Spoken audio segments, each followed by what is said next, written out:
Baik, Assalamualaikum warahmatullahi wabarakatuh. Selamat pagi dan salam sejahtera untuk kita semua. Selamat datang kepada Bapak Ibu yang telah hadir pada pagi hari ini.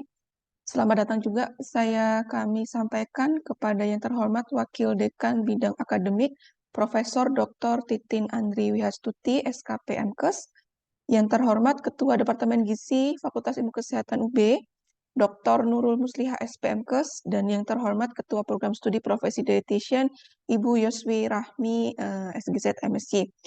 Serta yang terhormat dan kami banggakan di Bapak Ibu peserta sosialisasi penerimaan mahasiswa baru Profesi Dietitian jalur RPL.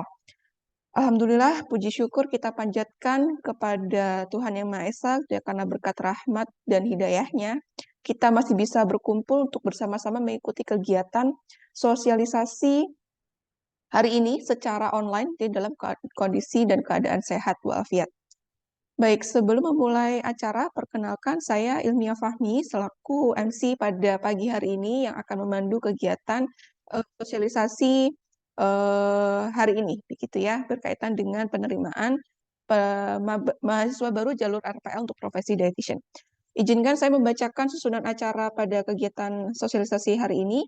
Yang pertama pembukaan oleh MC, kemudian yang kedua adalah sambutan yang akan disampaikan oleh Wakil Dekan Bidang Akademik dari Fikes UB, kemudian nanti akan disampaikan juga acara berikutnya adalah sosialisasi Pengmaba yang akan disampaikan oleh Ketua Program Studi Profesi Dietitian, dan nanti akan dilanjutkan dengan diskusi tanya jawab serta penutup, ya.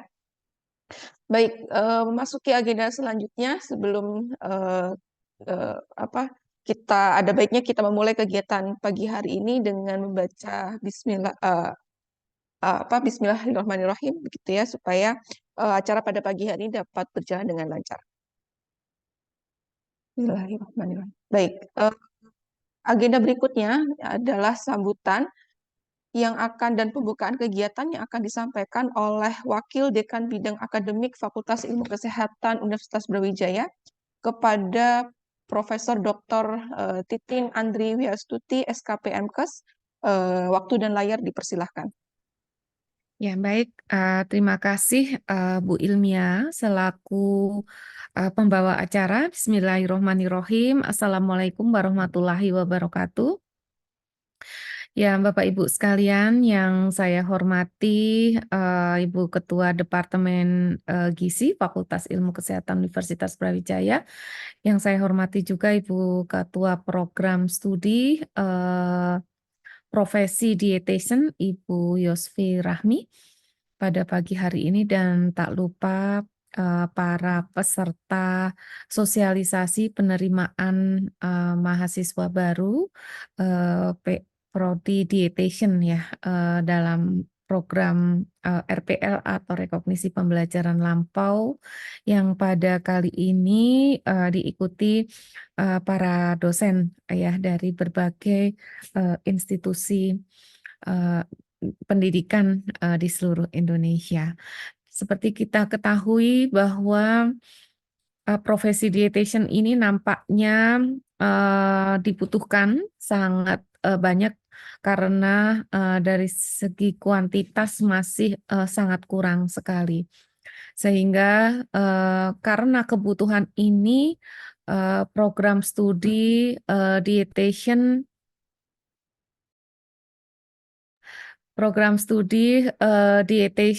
Departemen Gizi Fakultas Ilmu Kesehatan Universitas Brawijaya berinisiatif ya untuk membuka jalur RPL ya, sekali lagi untuk memfasilitasi teman-teman ya dari sarjana gizi yang telah memiliki pengalaman bekerja, sehingga dapat dihargai sebagai kredit ya pembelajaran yang direkognisi. Nah, untuk itu kami di sini mengundang ya Bapak Ibu sekalian untuk bisa bergabung dengan program studi dietitian ya jalur RPL ini ya karena Bapak Ibu sekalian pengalaman yang telah dilalui oleh Bapak Ibu sekalian sangat berharga ya sehingga sekali lagi sayang kalau misalnya tidak dimanfaatkan untuk mendapatkan jenjang pendidikan formal.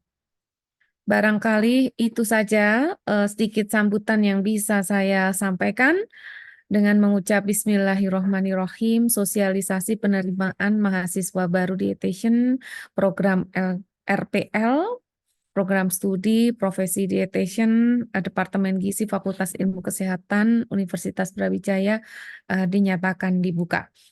Saya kembalikan kepada Bu Ilmiah selaku pembawa acara. Wassalamualaikum warahmatullahi wabarakatuh. Waalaikumsalam warahmatullahi wabarakatuh. Terima kasih Prof. Titin atas sambutan yang diberikan dan pembukaan juga yang disampaikan. Baik, sebelum memasuki acara inti, ada baiknya kita mendokumentasikan kegiatan pada pagi hari ini. Kami minta bantuan Bapak Ibu semuanya yang hadir di Zoom bisa membuka layarnya begitu ya untuk kami dokumentasikan. Mohon bantuan kepada Bapak Ibu panitia yang ada di Zoom, Bu Anggun, untuk mengambil gambarnya, gitu ya. Baik, di layar saya ada satu layar saja sementara ini. Baik, saya ambil langsung, bersiap. Baik, 1, 2, 3. Baik, terima kasih kami sampaikan kepada Bapak Ibu yang telah berkenan membuka kameranya untuk dokumentasi kegiatan pagi hari ini. Baik, menginjak acara berikutnya akan langsung disampaikan oleh Ketua Program Studi untuk berkenaan dengan acara inti pada pagi hari ini, yaitu sosialisasi penerimaan mahasiswa baru untuk jalur RPL dengan target sebetulnya pagi ini kepada Bapak Ibu dosen, tetapi apabila ada dari ahli gizi dipersilahkan juga untuk join gitu ya. Kepada Ibu Yoswi, apakah sudah siap? Siap, Bu Yumi. Baik, terima kasih. Ya, terdengar Ibu suaranya. Baik, kepada Ibu Yoswi untuk waktu dan layar dipersilahkan. Baik, terima kasih. Bentar. Assalamualaikum warahmatullahi wabarakatuh. Terima kasih Bapak Ibu sudah berkenan hadir pada acara sosialisasi penerimaan mahasiswa baru profesi dietitian jalur RPL. Insya Allah kita laksanakan sedikit berbeda dengan tahun yang lalu. Kita awali dengan dosen terlebih dahulu, kemudian nanti di jam 1 dengan ahli gizi rumah sakit. Tapi jika yang sudah terlanjur hadir, tidak apa-apa. Insya Allah informasi yang kami sampaikan sama. Baik, sebentar saya izin share.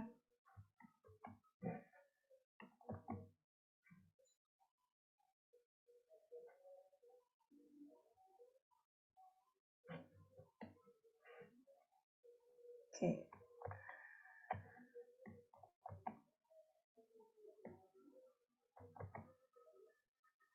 Sudah terlihat Bu Yoswi, tinggal di slideshow.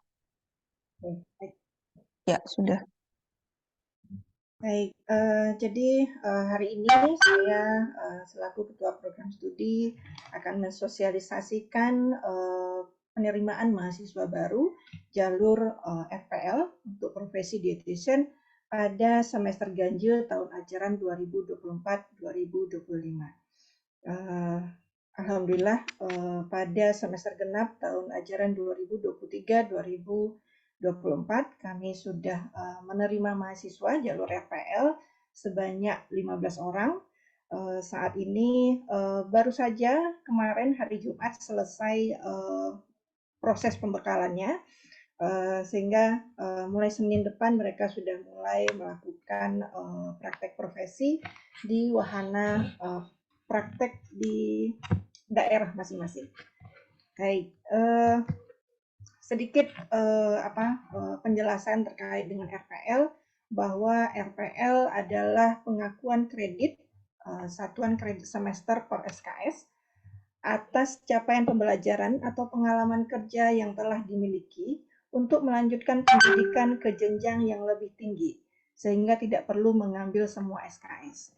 Jadi perlu dipahami Bapak Ibu, pada jalur RPL profesi dietitian itu harus ada proses pembelajaran selama 1 semester.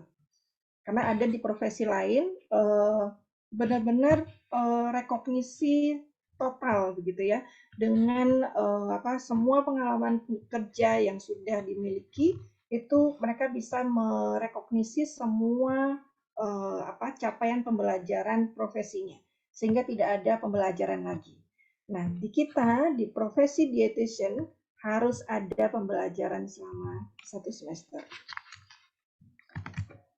Tujuannya adalah untuk memenuhi kebutuhan dietitian di institusi pendidikan maupun di tempat layanan kesehatan atau gizi dengan memberikan pengakuan capaian pembelajaran lampau yang disetarakan dengan kualifikasi seorang dietitian.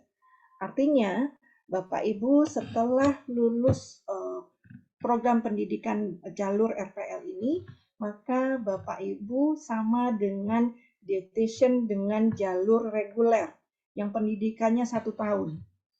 Karena Bapak Ibu nanti akan mendapatkan sertifikat profesi dan akan ikut UKOM, ya, uji kompetensi nasional. Dan tentunya dengan ikut UKOM nanti akan dapat sertifikat kompetensi, sehingga sertifikat profesi dan sertifikat kompetensinya bisa digunakan untuk mengurus STR sebagai dietitian dan nanti bisa mengurus SIP. Nah, jenis untuk kepesertaan RPL ini ada 2, yaitu dosen dan tenaga kesehatan. Untuk dosen, syaratnya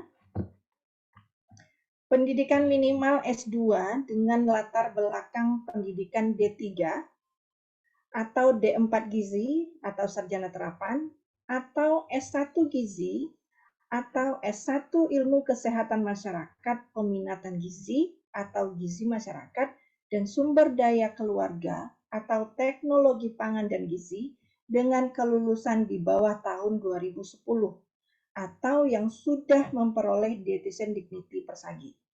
Jadi bagi Bapak Ibu lulusan S1 baik S1 gizi atau ilmu kesehatan masyarakat atau teknologi pangan dan gizi gitu ya, asalkan punya latar belakang pendidikan D3 gizi, maka bisa mengikuti RPL.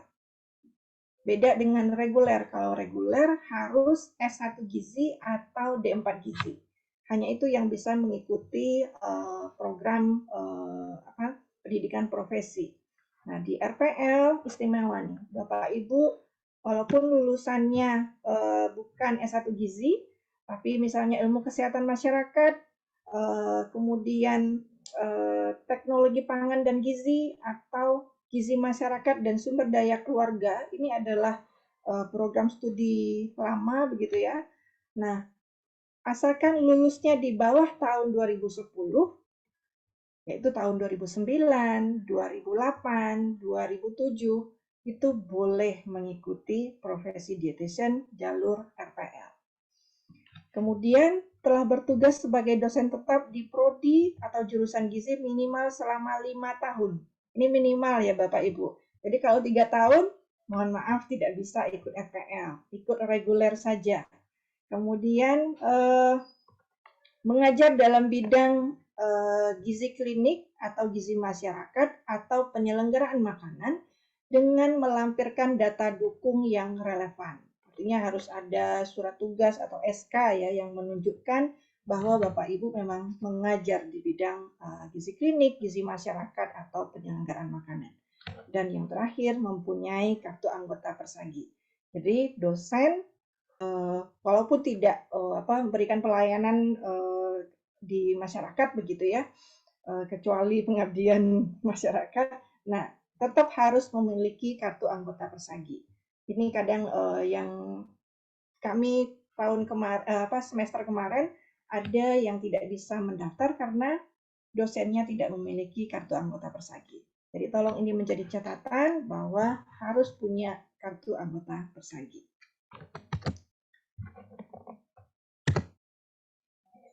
Untuk tenaga kesehatan nanti kami bahas di sesi selanjutnya untuk lebih detail. Prinsipnya hampir sama untuk latar belakang pendidikan. Yang sebelumnya tidak perlu, yang sebelumnya ada syarat bahwa sudah memiliki sertifikat profesi, sekarang tidak ada lagi. Yang penting punya STR aktif sebagai ahli gizi, kemudian punya pengalaman kerja sebagai tenaga gizi minimal 5 tahun, punya kartu anggota Persagi, ini pastinya punya begitu ya. Diprioritaskan bagi yang bekerja di rumah sakit atau puskesmas yang sudah terakreditasi. Kenapa? Karena lahan-lahan inilah yang digunakan sebagai lahan praktek untuk mahasiswa profesi. Saya masuk ke kurikulum RPL kami. Beban studi dan masa studi. Jadi SKS minimal yang dapat di sebentar ya.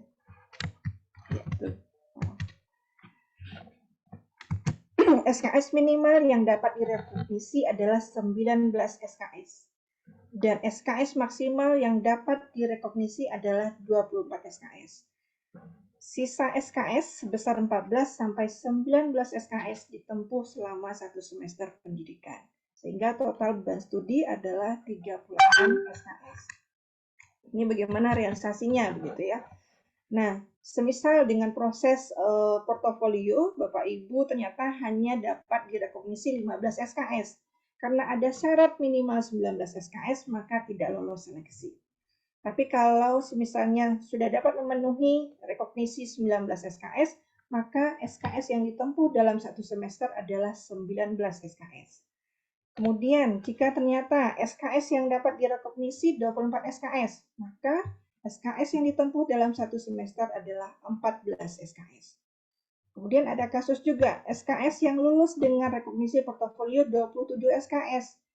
Tidak bisa, karena tidak boleh lebih dari 24 SKS, maksimalnya 24 SKS. Sehingga tetap yang bisa direkognisi hanyalah 24 SKS, dengan SKS yang ditempuh dalam 1 semester adalah 14 SKS. Semoga bisa dipahami ya Bapak Ibu. Nah, ini adalah mata kuliah di program studi kami. Ada 15 mata kuliah wajib yang merupakan gabungan dari mata kuliah bidang gizi klinik, gizi masyarakat, maupun MPM.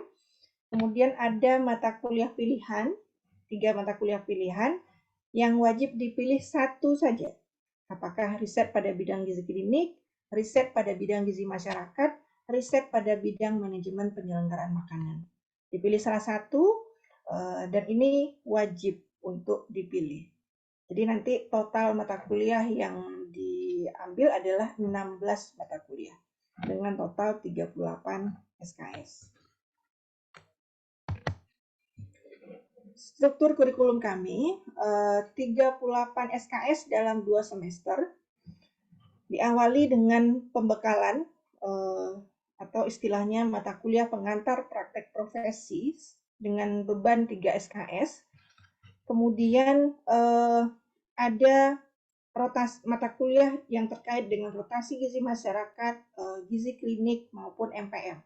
Dilaksanakan di semester 1 sebanyak 19 SKS. Kemudian di semester 2 19 SKS ada rotasi MPM dan rotasi gizi klinik. Dan juga ada tugas akhir yang berupa mata kuliah pilihan, dipilih salah satu, bisa dilaksanakan selama masa studi. Nah, untuk RPL, semester satunya ini boleh dibilang adalah dengan proses rekognisi, gitu ya. Jadi, tapi mata kuliahnya tidak harus yang ini saja, Bapak Ibu. Dari semua mata kuliah, baik yang di semester 1 maupun di semester 2, itu bisa direkognisi. Sehingga nanti jumlah total SKS-nya minimal 19 SKS. Nah, sistem pembelajaran pada pembekalan atau orientasi, Bapak Ibu ada 1 minggu berada di Malang. wajib berada di Malang 1 minggu kan. Masa sekolah tapi nggak tahu kampusnya gitu Bapak Ibu. Jadi kami akan melaksanakan orientasi secara offline 1 minggu di kampus di Malang. Sisanya 3 minggu adalah secara daring. Kemudian praktek profesi di wahana praktek pada 3 rotasi, gizi klinik, gizi masyarakat, dan manajemen penyelenggaraan makanan. Kemudian ada ujian OSCE wajib di Malang. Kemudian UKOM nasional, ini bisa dilaksanakan dimanapun Bapak berada, karena TUK-nya itu di Indonesia. Kemudian yudisium wajib di Malang.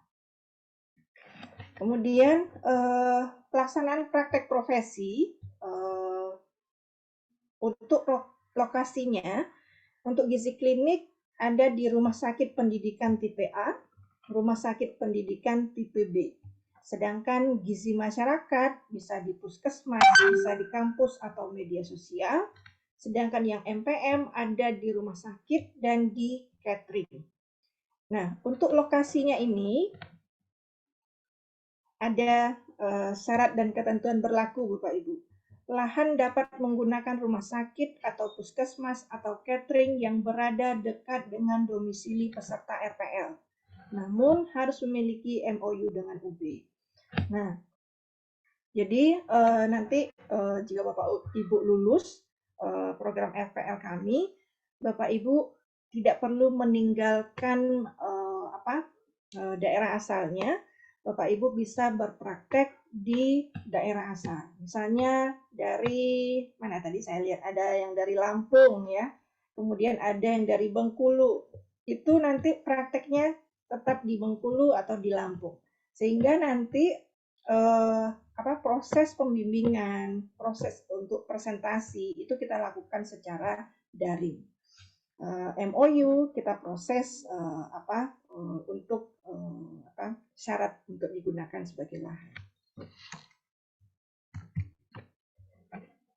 Pembimbing ada 2 jenis pembimbing, yaitu dosen dan pembimbing lahan atau CI. Dosen syaratnya memiliki sertifikat ARDI dan atau sertifikat IDFI.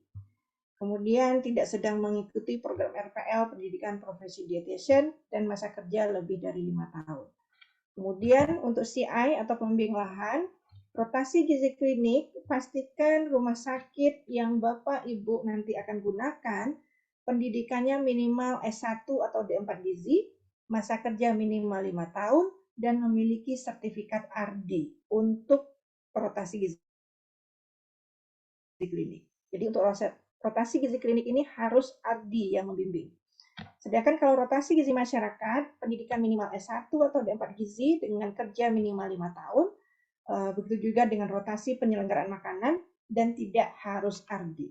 Kenapa? Karena di rotasi gizi masyarakat dan rotasi penyelenggaraan makanan ini masih sedikit sekali ya yang sudah ARDI. Sehingga kita manfaatkan yang ada yaitu S1 atau D4 gizi. Sebentar.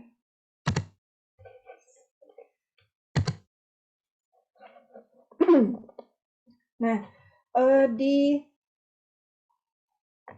pendidikan jalur RPL kami juga ada evaluasi, yaitu pembimbingan untuk memastikan performance standar dari setiap assignment yang harus dicapai oleh mahasiswa. Kemudian penilaian setiap assignment ini dilakukan oleh CI atau site supervisor dan juga oleh dosen. Jadi bisa dua-duanya. Ada yang CI saja, ada yang dosen saja, ada yang dinilai oleh kedua pembimbing. Di prodi kami rank nilainya 1 sampai 5, nanti masing-masing ada rubriknya, kapan diberi nilai 1 sampai kapan diberi nilai 5. Minimal lulusnya adalah nilai 3. Jika tidak memenuhi, maka mahasiswa atau intern harus mengulang assignment tersebut. Selain penilaian oleh dosen dan instruktur, peserta harus menilai dirinya sendiri, melakukan self-assessment. Apakah sudah mencapai capaian pembelajaran, sudah mampu atau belum, dan sudah sampai mana kemampuannya. Nah, ini rank 1-5, bahwa 1 itu buruk, 2 cukup, 3 baik, 4 sangat baik, dan 5 cemerlang. Bahwa batas lulus adalah nilai 3. Ini contoh untuk kemampuan atau capaian pembelajaran yang harus dicapai pada mata kuliah riset pada bidang gizi klinik. Di sini mampu melakukan self-assessment terkait penulisan artikel ilmiah bidang gizi klinik, kemudian mampu melakukan penelitian atau mini riset atau case study bidang gizi klinik sesuai kaidah-kaidah penelitian ilmiah, kemudian mampu membuat artikel ilmiah bidang gizi klinik berdasarkan hasil penelitian atau mini riset atau case study sesuai dengan topik yang dipilih. Nanti bukti dukungnya adalah publikasi artikel ilmiah terkait gizi klinik atau proceeding atau buku ajar. Demikian, itu terkait dengan kurikulum. Kemudian pembiayaan, biaya pendaftaran 1 juta, UKT 13 juta. UKT ini hanya untuk 1 semester, Bapak Ibu. Harapan kami ya pendidikannya selesai di 1 semester, tidak perlu lebih gitu ya. Nah, bagaimana proses pendaftarannya? Pada program studi profesi dietitian UB, kami memiliki alur untuk pendaftaran. Jadi pendaftaran tahap 1 insya dilaksanakan mulai 11 Maret 2024. Kemudian pengumuman seleksi tahap 1 di 5 April 2024. Kemudian pembayaran pendaftaran untuk lanjut ke tahap 2 di 15 April sampai 26 April 2024. Kemudian pengisian e-assessment portofolio oleh calon peserta RPL di admisi UB sampai 31 Mei 2024. Ini lumayan lama ya Bapak Ibu, 1,5 bulan untuk mengisi portofolio. Mengupload data dukung yang Bapak Ibu miliki di admisi UB. Tahap 2 adalah penilaian portofolio calon peserta RPL oleh asesor di tanggal 3 Juni sampai 3 Juli selama 1 bulan. Kemudian ada wawancara pada 5 Juli 2024. Penetapan hasil seleksi portofolio. Jadi kami akan rapat dengan asesor untuk menetapkan siapa yang lolos seleksi portofolio di tanggal 12 Juli 2024. Kemudian pengumuman hasil seleksi 26 Juli 2024.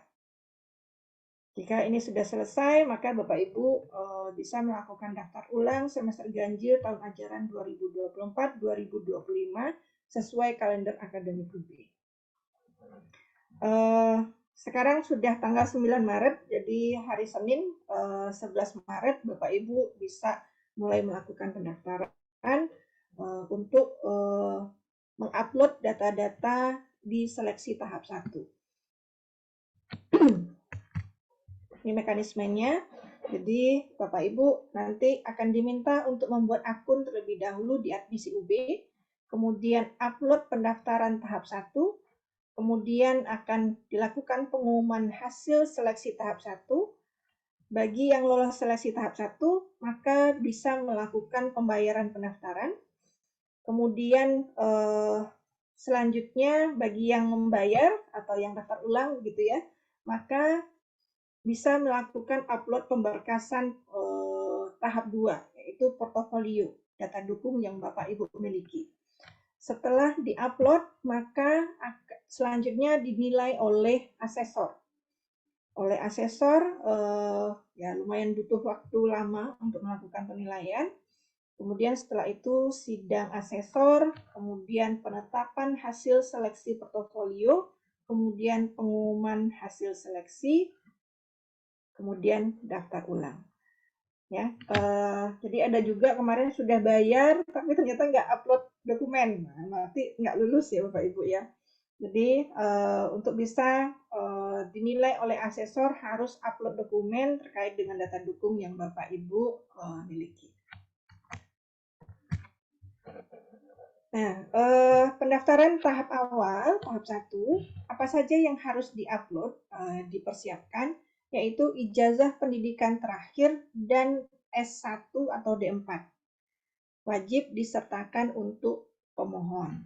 Kemudian transkrip nilai dari seluruh jenjang pendidikan yang pernah diikuti, kemudian daftar riwayat hidup wajib disertakan untuk semua pemohon. Kemudian untuk dosen perlu surat keterangan masa kerja dan pengajaran yang pernah dilakukan, dikeluarkan oleh pimpinan, kemudian kartu anggota persagi, dan screenshot data S1 di PD Dikti. Ini jika ada saja, ya, tidak wajib. Kalau ada lebih baik, jika tidak ada tidak masalah. Kemudian untuk tenaga kesehatan, STR aktif, kartu anggota persagi, dan screenshot data S1 di PD Dikti jika ada. Jadi selain ijazah, transkrip nilai, kemudian daftar riwayat hidup, perlu tambahan seperti surat keterangan masa kerja bagi dosen, kemudian kartu anggota persagi, STR aktif untuk tenaga kesehatan. Nah, ini nanti adalah tempat Bapak Ibu melakukan upload dokumen, yaitu admisi UB. Nanti Bapak Ibu diminta untuk login, untuk buat akun terlebih dahulu, sehingga bisa melakukan upload dokumen. Bisa diakses di rpl.ub.ac.id. Oke, selanjutnya terkait dengan asesmen portofolio. Perlu dipahami bahwa jumlah kredit yang diakui minimal sebesar 19 SKS atau 50% dari total kredit yang diperlukan untuk menyelesaikan kualifikasi profesi dietitian. Kalau tidak memenuhi 19 SKS maka tidak bisa lanjut penilaian, ya. Tahapan asesmen portofolio yang pertama yaitu asesmen profisiensi mandiri oleh peserta. Jadi peserta akan menilai sendiri dari data dukung yang dia miliki apakah sudah memenuhi atau tidak. Kemudian selain dari peserta, asesor akan melakukan penilaian portofolio dengan jumlah asesor 2 orang. Nah, profisiensi pencapaian itu dikategorikan atas 4 kategori.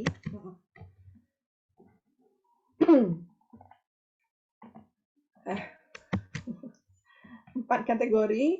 Yang pertama itu, ini ketutupan sama. Sebentar ya Bapak Ibu. Nggak bisa digeser.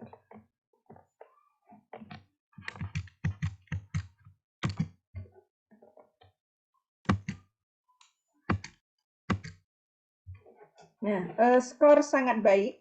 Jika peserta melakukan tugas ini dengan sangat baik, peserta menguasai bahan kajian ini dengan sangat baik, dan peserta memiliki keterampilan ini selalu digunakan dalam pekerjaan dengan tepat tanpa ada kesalahan. Maka skornya sangat baik. Kemudian skor baik jika peserta melakukan tugas ini dengan baik, peserta menguasai bahan kajian ini dengan baik, kemudian peserta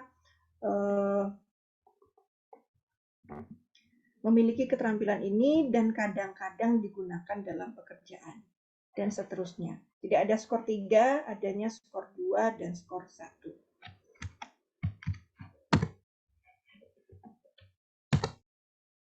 Nah, bukti dukung yang Bapak Ibu upload nanti akan diverifikasi dan divalidasi oleh asesor sesuai prinsip bukti. Prinsip bukti ini ada 4, yaitu valid atau sahih, kemudian asli atau autentik, kemudian terkini, dan juga memadai atau cukup. Nah, untuk menentukan ini tentunya asesor sudah memiliki guideline dan juga panduan dari IG rubrik untuk pemenuhan SKS rekognisi. Dan juga asesor sudah dilatih mengikuti pelatihan dari PDDT. Nah, ini adalah dokumen yang kita gunakan sebagai acuan dalam penilaian data dukung peserta RPL Dietitian. Ini ditetapkan oleh AGI dan Persagi. Semisal di sini untuk dosen melaksanakan perkuliahan atau pengajaran yang sesuai dengan CPMK mata kuliah, dokumennya bisa berupa SK atau ST penugasan, RPS, dan surat keterangan pimpinan. Nah, selain itu untuk penentuan SKS-nya harus dilihat dulu minimal ada 4 pokok bahasan ya, yang diampu oleh dosen tersebut dengan mata kuliahnya spesifik bidang ilmu gizi klinik atau gizi masyarakat atau MSPM. Jika ada minimal 4 pokok bahasan, maka sudah terhitung 1 SKS. Kemudian melaksanakan tutorial atau praktikum atau skill lab yang sesuai dengan CPMK mata kuliah, minimal 8 kali pertemuan praktikum atau tutorial atau skill lab itu setara dengan 1 SKS. Kemudian membimbing tugas atau kasus harian atau praktek kerja lapang yang berkaitan dengan asuhan gizi klinik yang sesuai dengan CPMK mata kuliah. Ini mungkin banyak untuk nakes ya, tenaga kesehatan. 125 kasus atau NCP sama dengan 1 SKS. Dan catatannya di sini, formulir NCP atau ADIME terisi lengkap, minimal terisi 5 untuk kasus yang berbeda. Nah, jadi dari 125 kasus ini, gitu ya, harus ada 5 NCP atau ADIME yang terisi lengkap. Kemudian bisa terkait dengan membimbing tugas atau praktek kerja lapang yang berkaitan dengan asuhan gizi masyarakat yang sesuai dengan CPMK mata kuliah. Jadi harus disesuaikan dengan CPMK mata kuliah ya Bapak Ibu, karena itu yang harus dipenuhi, harus dicapai oleh mahasiswa. Bentuk dokumennya adalah laporan program meliputi perencanaan, implementasi, monef program, harus diketahui oleh atasan langsung. Di sini dikatakan 1 SKS jika ada 4 laporan program. Dan seterusnya, seingat saya itu ada 22 butir yang bisa Bapak Ibu klaim untuk bukti kegiatan dengan dokumen-dokumen yang bisa disesuaikan gitu ya. Ini adalah contoh perhitungan SKS untuk dosen. Semisal mata kuliah yang direkognisi adalah mata kuliah asuhan gizi pada anak dengan kegawatan. Di sini mata kuliah ini hanya beban studinya 1 SKS. Bukti dukung berupa butir nomor 3, yaitu membimbing tugas atau kasus harian praktek kerja lapangan yang berkaitan dengan asuhan gizi pada penyakit anak pada mahasiswa profesi S1, D4 atau D3 sebanyak 100 kasus. Maka SKS-nya adalah 100/125 kali 1 SKS sama dengan 0,8 SKS. Kemudian butir 21, kegiatan memberikan edukasi atau konseling atau penyuluhan atau PKRS atau siaran radio dan lain-lain kepada masyarakat yang sesuai dengan CPMK mata kuliah asuhan gizi pada anak dengan kegawatan, bukti dukung materi edukasi sebanyak 4 kali, maka 4/12 kali 1 SKS sama dengan 0,3 SKS. Sehingga untuk total SKS untuk mata kuliah asuhan gizi pada anak dengan kegawatan adalah 0,8 tambah 0,3 sama dengan 1,1 SKS. SKS-nya minimal 1 SKS, artinya ini sudah memenuhi, artinya Bapak Ibu sudah lulus untuk mata kuliah asuhan gizi pada anak dengan kegawatan. Oke, semoga bisa dipahami. Kemudian contoh perhitungan SKS untuk nakes, untuk mata kuliah yang sama, butir nomor 3 tadi ya sama, misalnya 100 per 125 kali 1 SKS 0,8 SKS. Kemudian poin 16, butir 16 mengikuti pelatihan NCP pada anak dengan kegawatan sebanyak 32 jam yang sesuai dengan CPMK mata kuliah asuhan gizi pada anak dengan kegawatan, bukti dukung sertifikat pelatihan NCP, maka 32 per 30 kali 1 SKS sama dengan 1,02 SKS. Total SKS untuk MK asuhan gizi pada anak dengan kegawatan adalah 0,8 plus 1,02 sama dengan 1,82 SKS. Ini sudah memenuhi. Tapi Bapak Ibu, sebenarnya kan dengan poin nomor 16 saja kan sudah terpenuhi ya. Cuman kalau poin nomor 3 ini tidak ada buktinya, maka tetap tidak bisa lulus Bapak Ibu. Karena kenapa? Karena MK asuhan gizi pada anak dengan kegawatan itu kemampuan utamanya adalah melakukan NCP pada kasus gizi pada anak dengan kegawatan. Kalau dengan pelatihan itu kan secara tidak langsung ya untuk capaian keterampilannya. Sehingga walaupun ini pelatihan NCP ini sudah memberikan sumbangan 1,2 SKS, seharusnya sudah bisa lulus, tetap tidak bisa lulus. Kenapa? Karena poin yang pertama ini terkait dengan CPMK MK asuhan gizi pada anak terkait dengan pelaksanaan NCP-nya itu belum dipenuhi. Jadi kalau ditambahkan dengan pelatihan boleh, tapi ini yang harus wajib dipenuhi. Tunggu.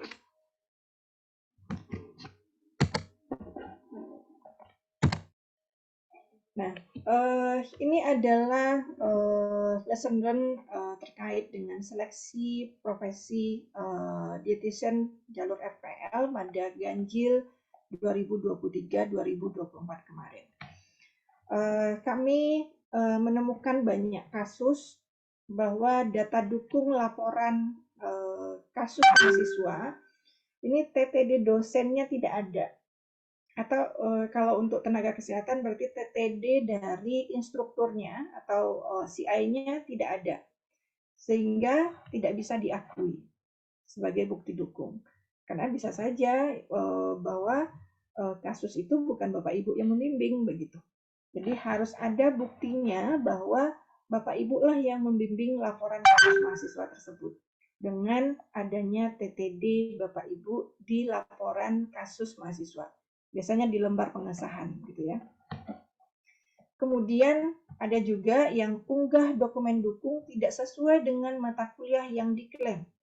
Contoh, mau merekognisi MK asuhan gizi anak, dokumen dukung yang diupload adalah NCP kasus OBGYN, sehingga tidak sesuai, maka tidak diakui.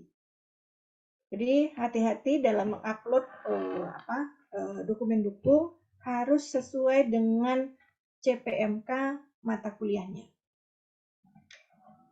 Kemudian yang terakhir adalah SKS tersebar pada banyak mata kuliah, tidak fokus untuk memenuhi SKS mata kuliah yang mau direkognisi, sehingga tidak ada mata kuliah yang lulus. Jadi yang minimal 19 SKS itu harus ada mata kuliah yang lulus. Jadi itu adalah SKS mata kuliah, total SKS mata kuliah yang lulus direkognisi Bapak Ibu. Jadi bukan dari sebaran dari semua mata kuliah.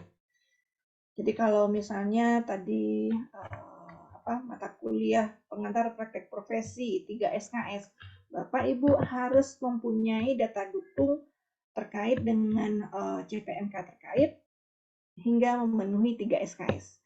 Kemudian mata kuliah lain, asuhan gizi anak pada kegawatan gitu, 1 SKS, itu juga harus dipenuhi supaya lulus mata kuliahnya. Kalau hanya separuh-separuh, misalnya cuman setengah SKS begitu ya, artinya mata kuliah itu tidak lulus, tidak bisa untuk direkognisi. Jadi hati-hati, fokuskan untuk bisa lulus dengan total SKS adalah 19 untuk mata kuliah yang ditawarkan. Insya Allah itu yang bisa saya sampaikan Bapak Ibu. Mungkin dengan sesi tanya jawab itu akan lebih membuat Bapak Ibu paham terkait dengan program RPL di program studi kami.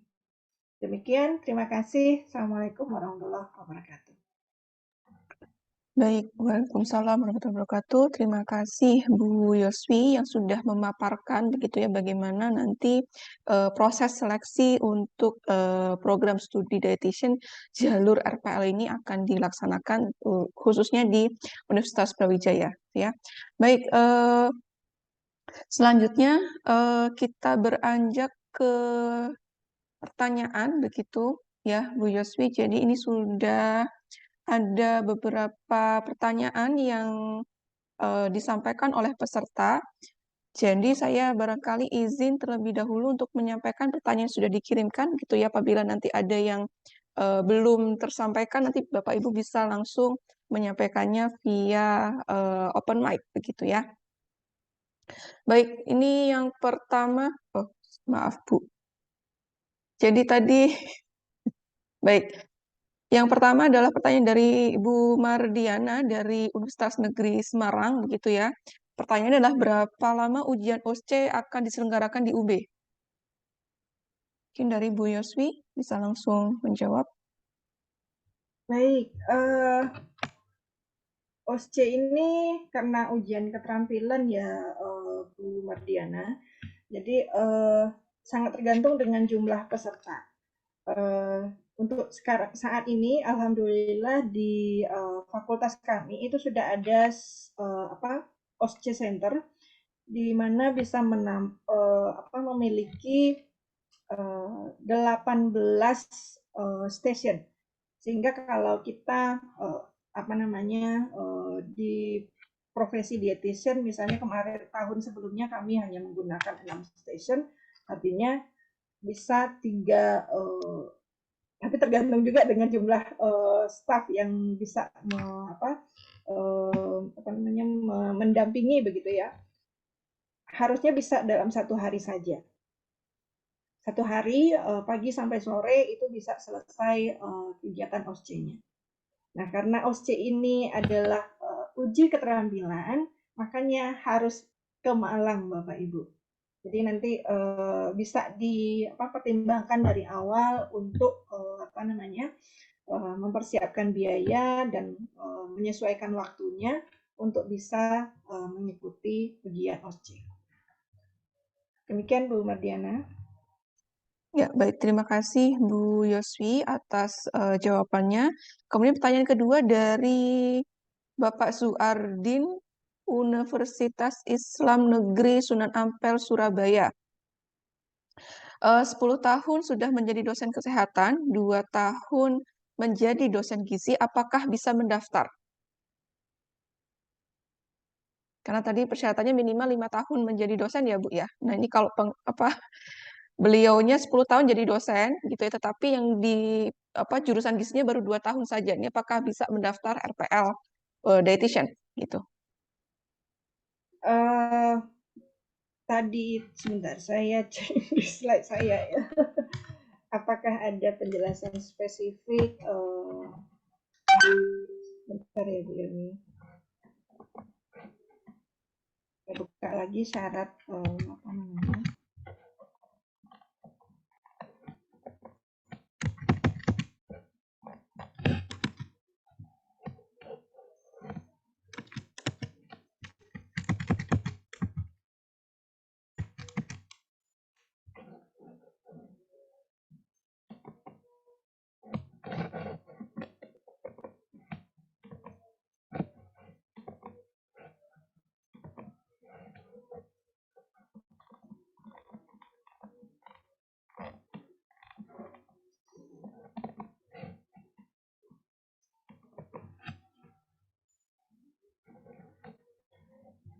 di sini bertugas sebagai dosen tetap di prodi atau jurusan gizi minimal selama 5 tahun.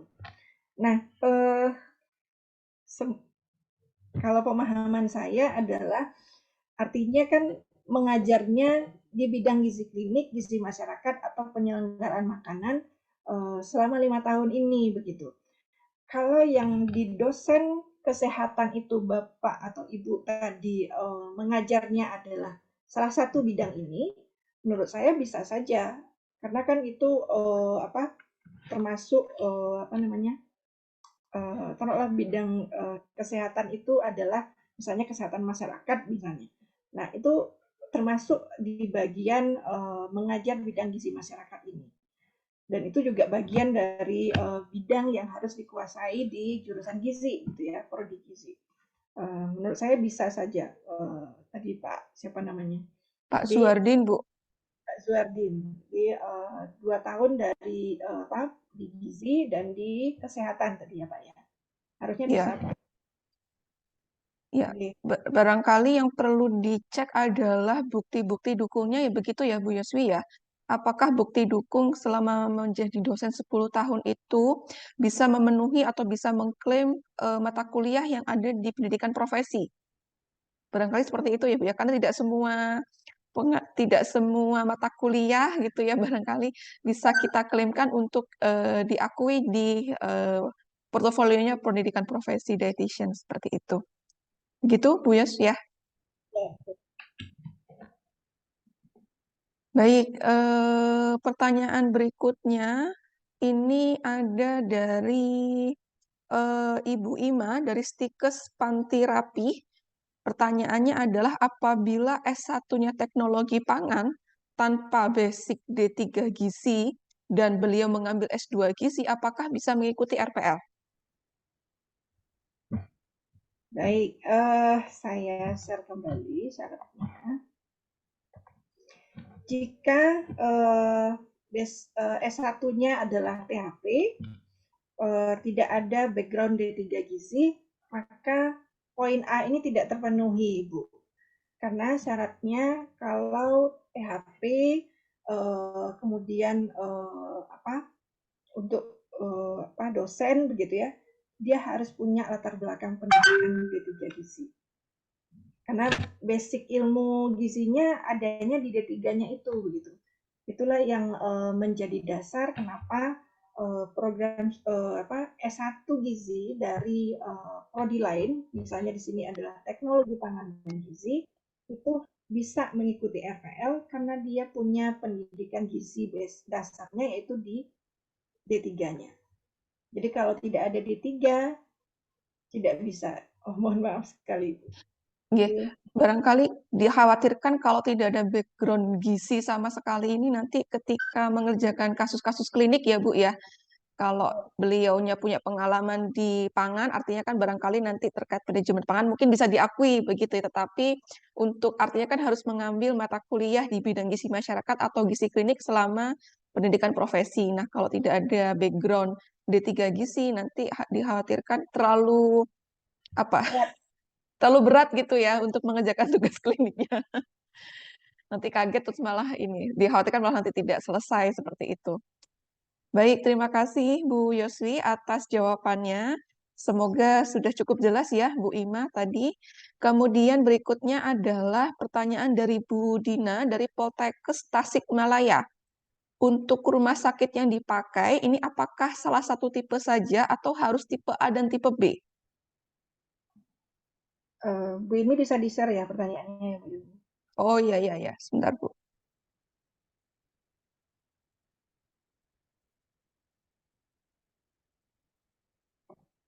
Berikut ini Bu. Jadi untuk rumah sakit yang dipakai, apakah hanya salah satu tipe saja atau harus tipe A dan tipe B? Baik, Nah, kami membagi menjadi tipe A dan tipe B ini karena kami khususnya untuk reguler begitu ya. Karena kalau semuanya di tipe A itu rumah sakitnya tidak cukup Bapak Ibu. Tapi karena kalau untuk RPL, mahasiswanya hanya 1, 2 begitu ya, dan berada di masing-masing daerah sendiri, jadi boleh dengan satu rumah sakit, misalnya tipe A saja. Jadi lebih baik adalah yang levelnya lebih tinggi, yaitu tipe A, karena kasusnya lebih banyak dan lebih kompleks. Jadi bisa memilih yang tipe A saja atau tipe B saja, asalkan kasus yang harus diselesaikan ada di rumah sakit tersebut. Karena misalnya tipe A itu biasanya kasus yang dilaksanakan adalah terkait dengan kegawatan, misalnya NICU picu, kemudian ICU begitu ya. Nah, kalau misalnya di daerah Bapak Ibu adanya rumah sakit tipe B, kemudian kasus terkait NICU picu ataupun ICU ada di sana, maka bisa di rumah sakit tersebut. Tapi kalau misalnya tipe A juga ada, maka tipe A lebih baik begitu ya. Kami pisahkan tipe A dan tipe B karena ini lebih ke untuk reguler karena tidak mungkin untuk menampung semua mahasiswa di satu lahan saja. Jadi kalau yang RPL bisa di salah satu. Demikian Bu Ilmi. Ya, Dina. baik. Terima kasih Bu Yoswi. Ada lagi yang mau ditambahkan, Bu? Cukup. Oh, cukup. Baik. Begitu, Bu Dina, semoga puas. Apakah ada yang ingin disampaikan kembali dari Bu Dina?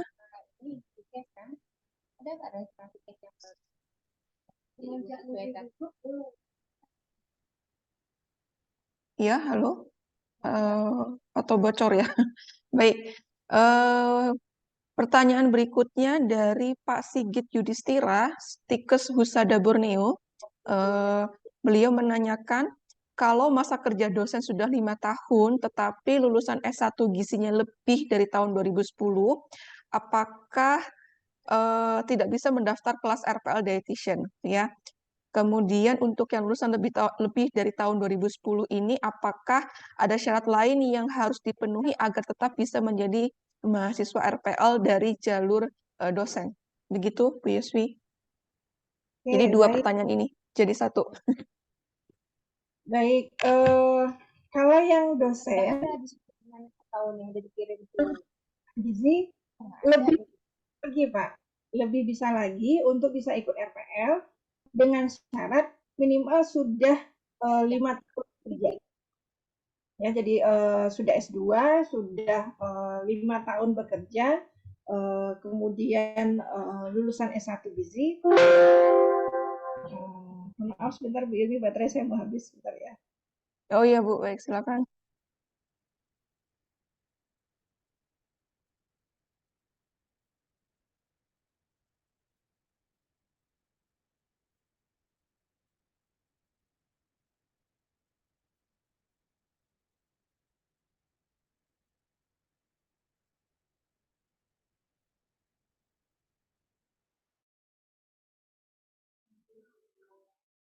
Ya, silakan Bu. Ya, baik. Mungkin saya share kembali ke PPT saya. Jadi walaupun di sini tidak disebutkan bahwa S1 gizi begitu ya, lulusan S1 gizi di atas 2010, apakah itu tidak boleh mengikuti RPL? Boleh. Jadi kalau yang kenapa disyaratkan di bawah tahun 2010? Karena di bawah tahun 2010 itu kebanyakan S1 gizi ini belum banyak begitu, sehingga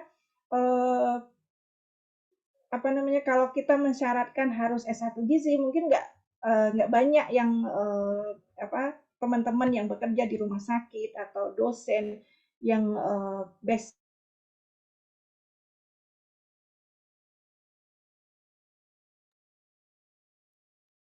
Ya, halo Bu Yoswi. Sepertinya terputus atau jaringan saya yang gangguan ya? Emang nggak terdengar suara Bu Yusfi-nya Oh, Mbak Ilmi. oh baik-baik ya. Berarti bisa mendengar suara saya ya? Berarti dari Bu Yoswi yang terputus. Baik, terima kasih Bu Wilda. Iya. Baik, Bu Yoswi, apakah Sudah tersambung kembali?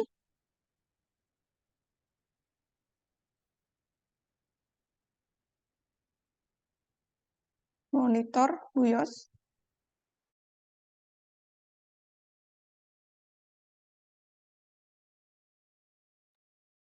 Baik, beliau sepertinya ada gangguan koneksi. Mohon ditunggu sebentar ya, Bapak Ibu.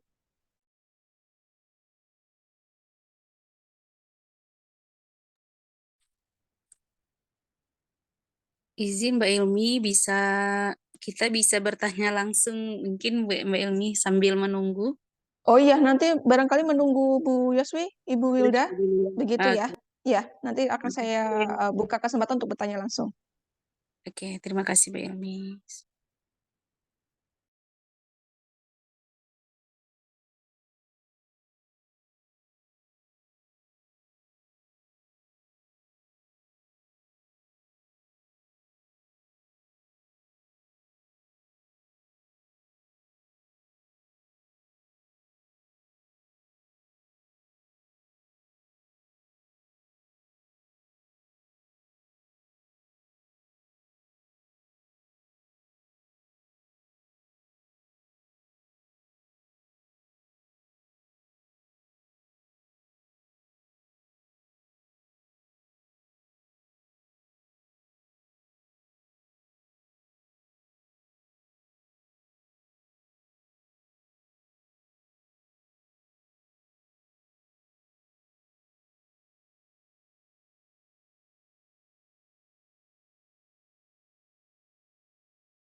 Baik, Bapak Ibu, sambil menunggu Bu Yoswi bergabung. Oh, ini sudah, alhamdulillah sudah bergabung kembali. Silakan Bu Yoswi.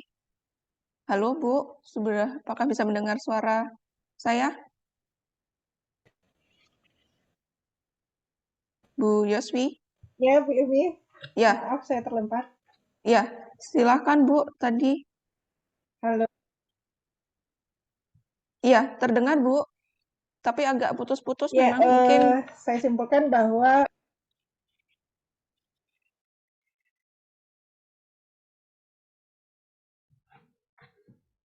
Halo, silakan Bu.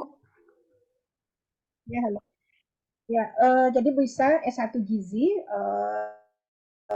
apa namanya lulusan di atas 2010 asalkan sudah punya pengalaman kerja 5 tahun. Gitu Bu Ilmi. Baik, artinya bisa ya Bu ya. Tadi barangkali yang untuk yang di bawah 2010 itu yang punya background D3, D4 tadi ya. Itu yang diutamakan yang kurang dari 2010 begitu barangkali ya Bu. Tapi kalau yang murni S1 Gizi itu bisa, begitu ya Bu?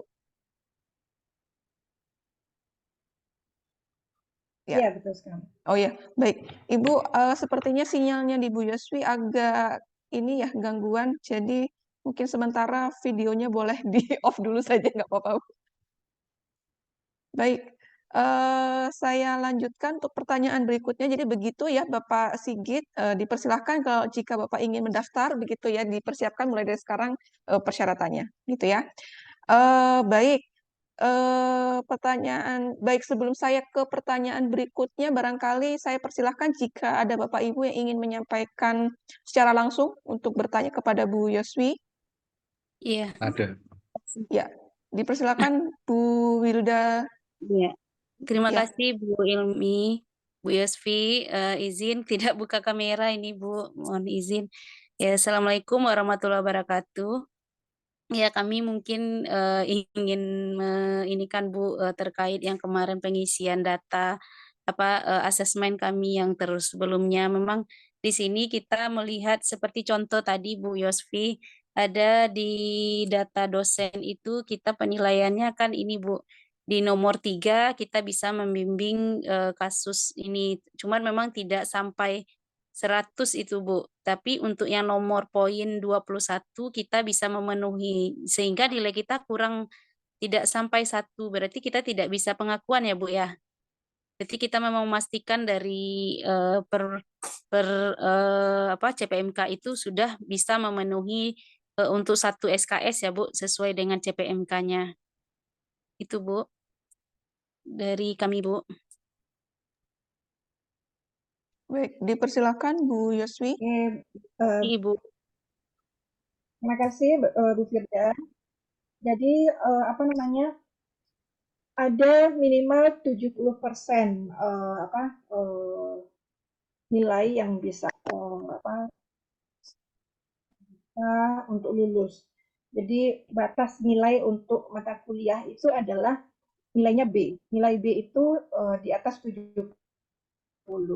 Sehingga kalau dengan perhitungan gitu untuk sudah mencapai SKS-nya, jika memenuhi, maka minimal nilainya B, maka tetap bisa lulus. Tapi kalau nilainya terakhir setelah kami hitung kalkulasi nilainya jadi C, maka tidak bisa lulus, Ibu. Ya. Oh iya, baik Bu. Iya Bu. Dan perlu dipahami Setelah kita hitung nilainya, kita persenkan ya Bu ya berarti. Nah kan contoh di sini 100 kasus misalnya ya Bu di nomor poin 3. Ternyata kita tidak sampai nih Bu 100 membimbing gitu. Tapi untuk yang di di poin berikutnya nomor 21 itu kita bisa melengkapi dengan 4 laporan tadi ya Bu ya di sini. Tapi nilai kita nggak sampai 1 jadinya Bu, dari 0,3 ditambah 0,8. Ini contohnya Bu. Berarti kita nggak bisa memenuhi lewat dari 1 SKS gitu Bu. jadi saya tambahkan sedikit informasinya bahwa di setiap mata kuliah itu kan ada CPMK. Iya Bu. CPMK itu mungkin ada 3, ada yang sampai 5 atau lebih begitu ya. Nah, kami melakukan pembobotan untuk masing-masing CPMK. Ada yang bobotnya besar. Kalau bobotnya besar berarti itu adalah CPMK utama yang harus dipenuhi terlebih dahulu. Kalau CPMK utama ini tidak dipenuhi, maka tidak bisa CPMK yang misalnya bobotnya 10% saja, sedangkan bobot SKS yang CPMK yang utama itu adalah 60%. Kemudian Ibu banyak yang yang CPMK yang 10%, tetap tidak bisa lulus Ibu. Jadi tetap harus pemenuhan untuk CPMK utama. Ya, Bu Yas mungkin bisa sambil di-share screen contoh CPMK-nya jika tadi ada di PPT-nya Bu Yoswi. Oke, sebentar. Supaya lebih tergambar begitu ya. Yang dimaksud CPMK yang mana dan contoh yang besar itu yang seperti apa begitu Bu? Atau yang CPMK yang utama itu yang seperti apa?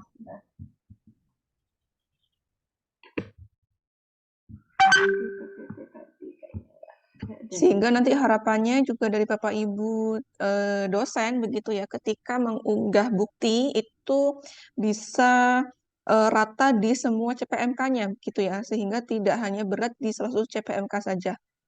Terutama barangkali dipenuhi untuk yang CPMK utamanya, seperti itu.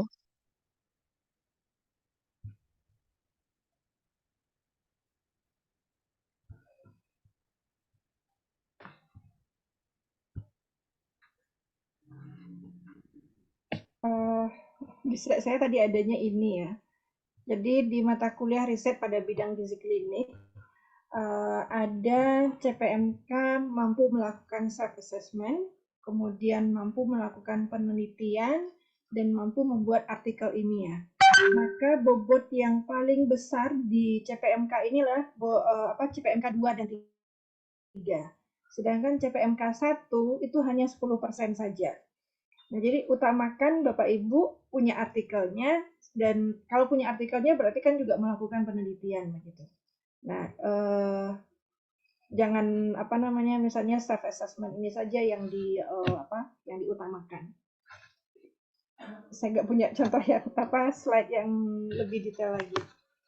Oh baik ya, nanti barangkali bisa dilihat juga di admisi UB-nya ya Bu ya, admisi RPL, di sana sudah dituliskan untuk masing-masing mata kuliah.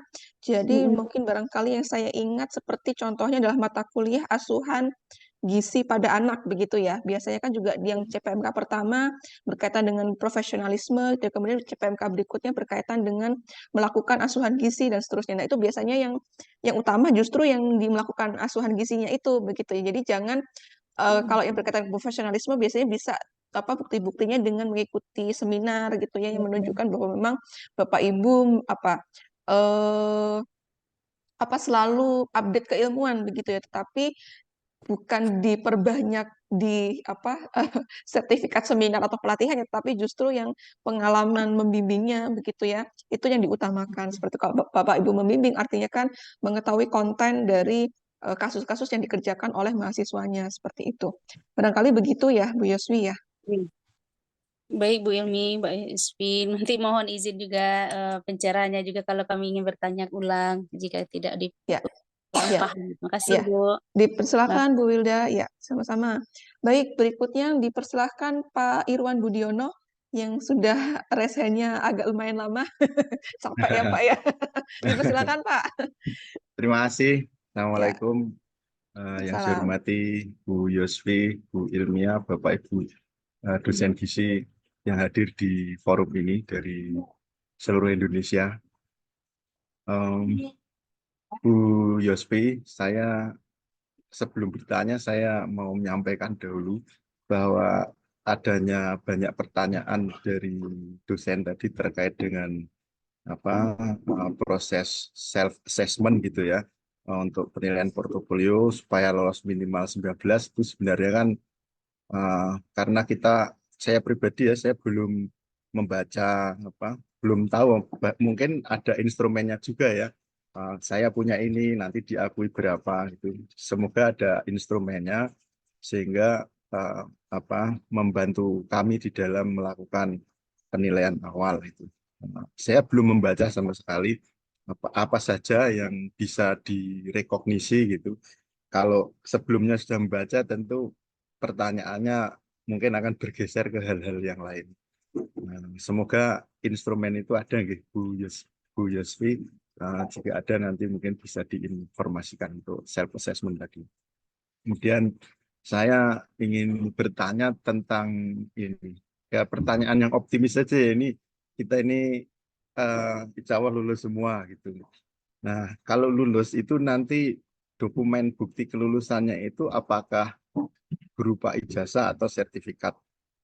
Itu karena kalau saya membaca di ini ada peraturan ya, pasal 88 dari Permendikbudristek nomor 53 tahun 2023 itu disebutkan bukti kelulusan itu adalah berupa ijazah. Oleh karena itu saya bertanya ke beberapa pengelola prodi, itu kelulusan pendidikan profesi itu buktinya adalah ijazah. Poltekkes Semarang, Poltekkes Jogja. Kemudian juga saya tanya ke profesi lain, farmasi, dokteran, itu buktinya ijazah. Yang saya dengar dari pendidikan RPL ini, nanti buktinya adalah sertifikat. Apakah memang demikian? Mohon pencerahannya. Sekalian saja ya Bu, ini saya memang memilih pertanyaan secara langsung karena supaya ada komunikasi dua arah. Kemudian pertanyaan itu yang pertama. Yang kedua mengenai OSKE, saya mengapresiasi ini 1 hari ya, sangat memudahkan kita yang juga ada tugas-tugas di internal. Tapi Bu, apakah memungkinkan jika dosen di sebuah wilayah regional itu yang mengikuti cukup banyak, itu misalnya ada 5 sampai 10 gitu dari Jawa Tengah misalnya, kemudian pelaksanaan OSD itu dilakukan di salah satu kampus kami, sehingga mobilitasnya itu menjadi terbalik gitu, bukan kami yang ke sana tapi dosen UB yang ke Jawa Tengah misalnya. Apakah memungkinkan itu? Tentu dengan konsekuensi pembiayaan kami yang menanggung gitu. Kemudian yang ketiga, pertanyaan 3 dulu saja, bahwa ini ya untuk pembiayaan studi ini kan komponen yang pasti itu kan UKT gitu, dan pendaftaran. tentunya saya yakin ada komponen-komponen lain yang apa itu menjadi tagihan gitu, atau mungkin itu dibebankan kepada mahasiswa seperti honor untuk pembimbing lapangan. Tidak masalah bahwa kalau orang Jawa itu kan jer basuki momobeyo gitu. Kita apa kita siapkan semuanya. Yang kami butuhkan itu apakah kalau semua pengeluaran itu ditagihkan ya di dalam invoice yang menjadi satu gitu loh, sehingga bagi dosen yang dibiayai ini di dalam pengajuan untuk penggantian itu menjadi lebih mudah gitu. Terutama tadi komponen kalau yang UKT dan invoice itu pasti sudah ada invoice resmi ya dari UB. Tapi kalau yang biaya bimbingan itu CI dari rumah sakit itu apakah itu sudah termasuk UKT? Bisa jadi belum ya. Yang semacam itu apakah bisa ditagihkan? Tidak harus dari lembaga setingkat universitas, mungkin prodi, yang penting ada surat tagihannya gitu. Apakah itu memungkinkan? Itu 3 dulu Bu, nanti mungkin diskusi bisa berkembang. Matur nuwun. Baik, terima kasih Pak Irwan dari Universitas Negeri Semarang ya Bapak. Betul Bu. Ya, baik. Dipersilakan Bu Yoswi. Baik, terima kasih Pak Irwan. Pertanyaannya banyak, berarti itu memang sudah niat sekali untuk mendaftar ya Pak ya? Mandatori Bu. Apa namanya? Tadi terkait dengan dokumen untuk self assessment ya. Bapak sebenarnya kalau sudah login ke admisi itu Bapak sudah bisa melihat apa saja yang harus diisi begitu Pak. Dan itu masih gratis Pak, tidak bayar. Jadi nanti kalau misalnya Bapak sudah lulus seleksi tahap 1 baru bayar 1 juta. Jadi nggak masalah kalau misalnya Bapak mulai tanggal 13 Maret, mulai tanggal 11 Maret itu login ke admisi UB untuk melihat seperti apa sih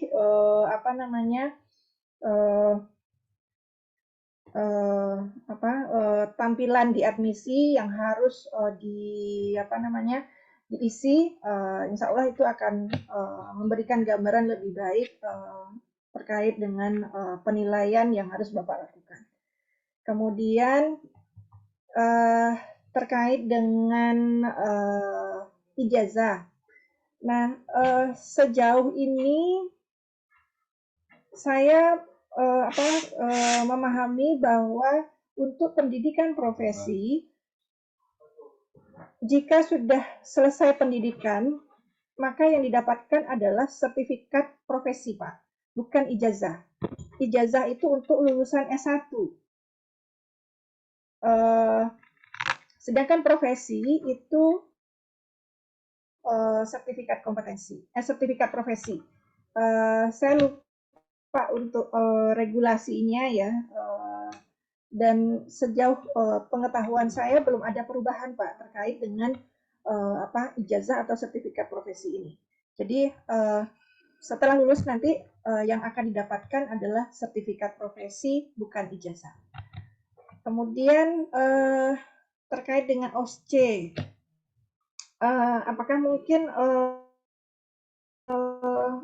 dosen dari UB yang ke lokasi mahasiswa? Nah, ini kayaknya agak susah, Pak, karena kalau OSCE itu kan kami harus setting ruangan yang sudah sesuai dengan standar begitu ya, dan alat-alat apa saja yang harus disiapkan di masing-masing station. Kemudian kami juga harus menyiapkan simulated patient, Pak. Simulated pasien pura-pura begitu ya, yang nanti harus standar pasien ya Bu, dilakukan assessment oleh ya standar pasien yang harus nantinya akan digunakan sebagai pasien begitu untuk kasus yang akan diujikan. Nah, artinya kan kami tidak hanya dosen saja yang ke sana, tapi juga ada standar pasiennya, kemudian Jadi kayaknya akan banyak gitu Pak yang harus kami bawa kalau kami yang ke sana begitu. Kecuali kalau memang di tempatnya Bapak sudah ada ruangan OSC untuk OSC gizi begitu. Nah, itu saya belum tahu nih seperti apa gambarannya. Tapi saya berpikirannya akan lebih ribet begitu kalau kami yang ke sana. Gitu. Kemudian biaya pendidikan. Oke.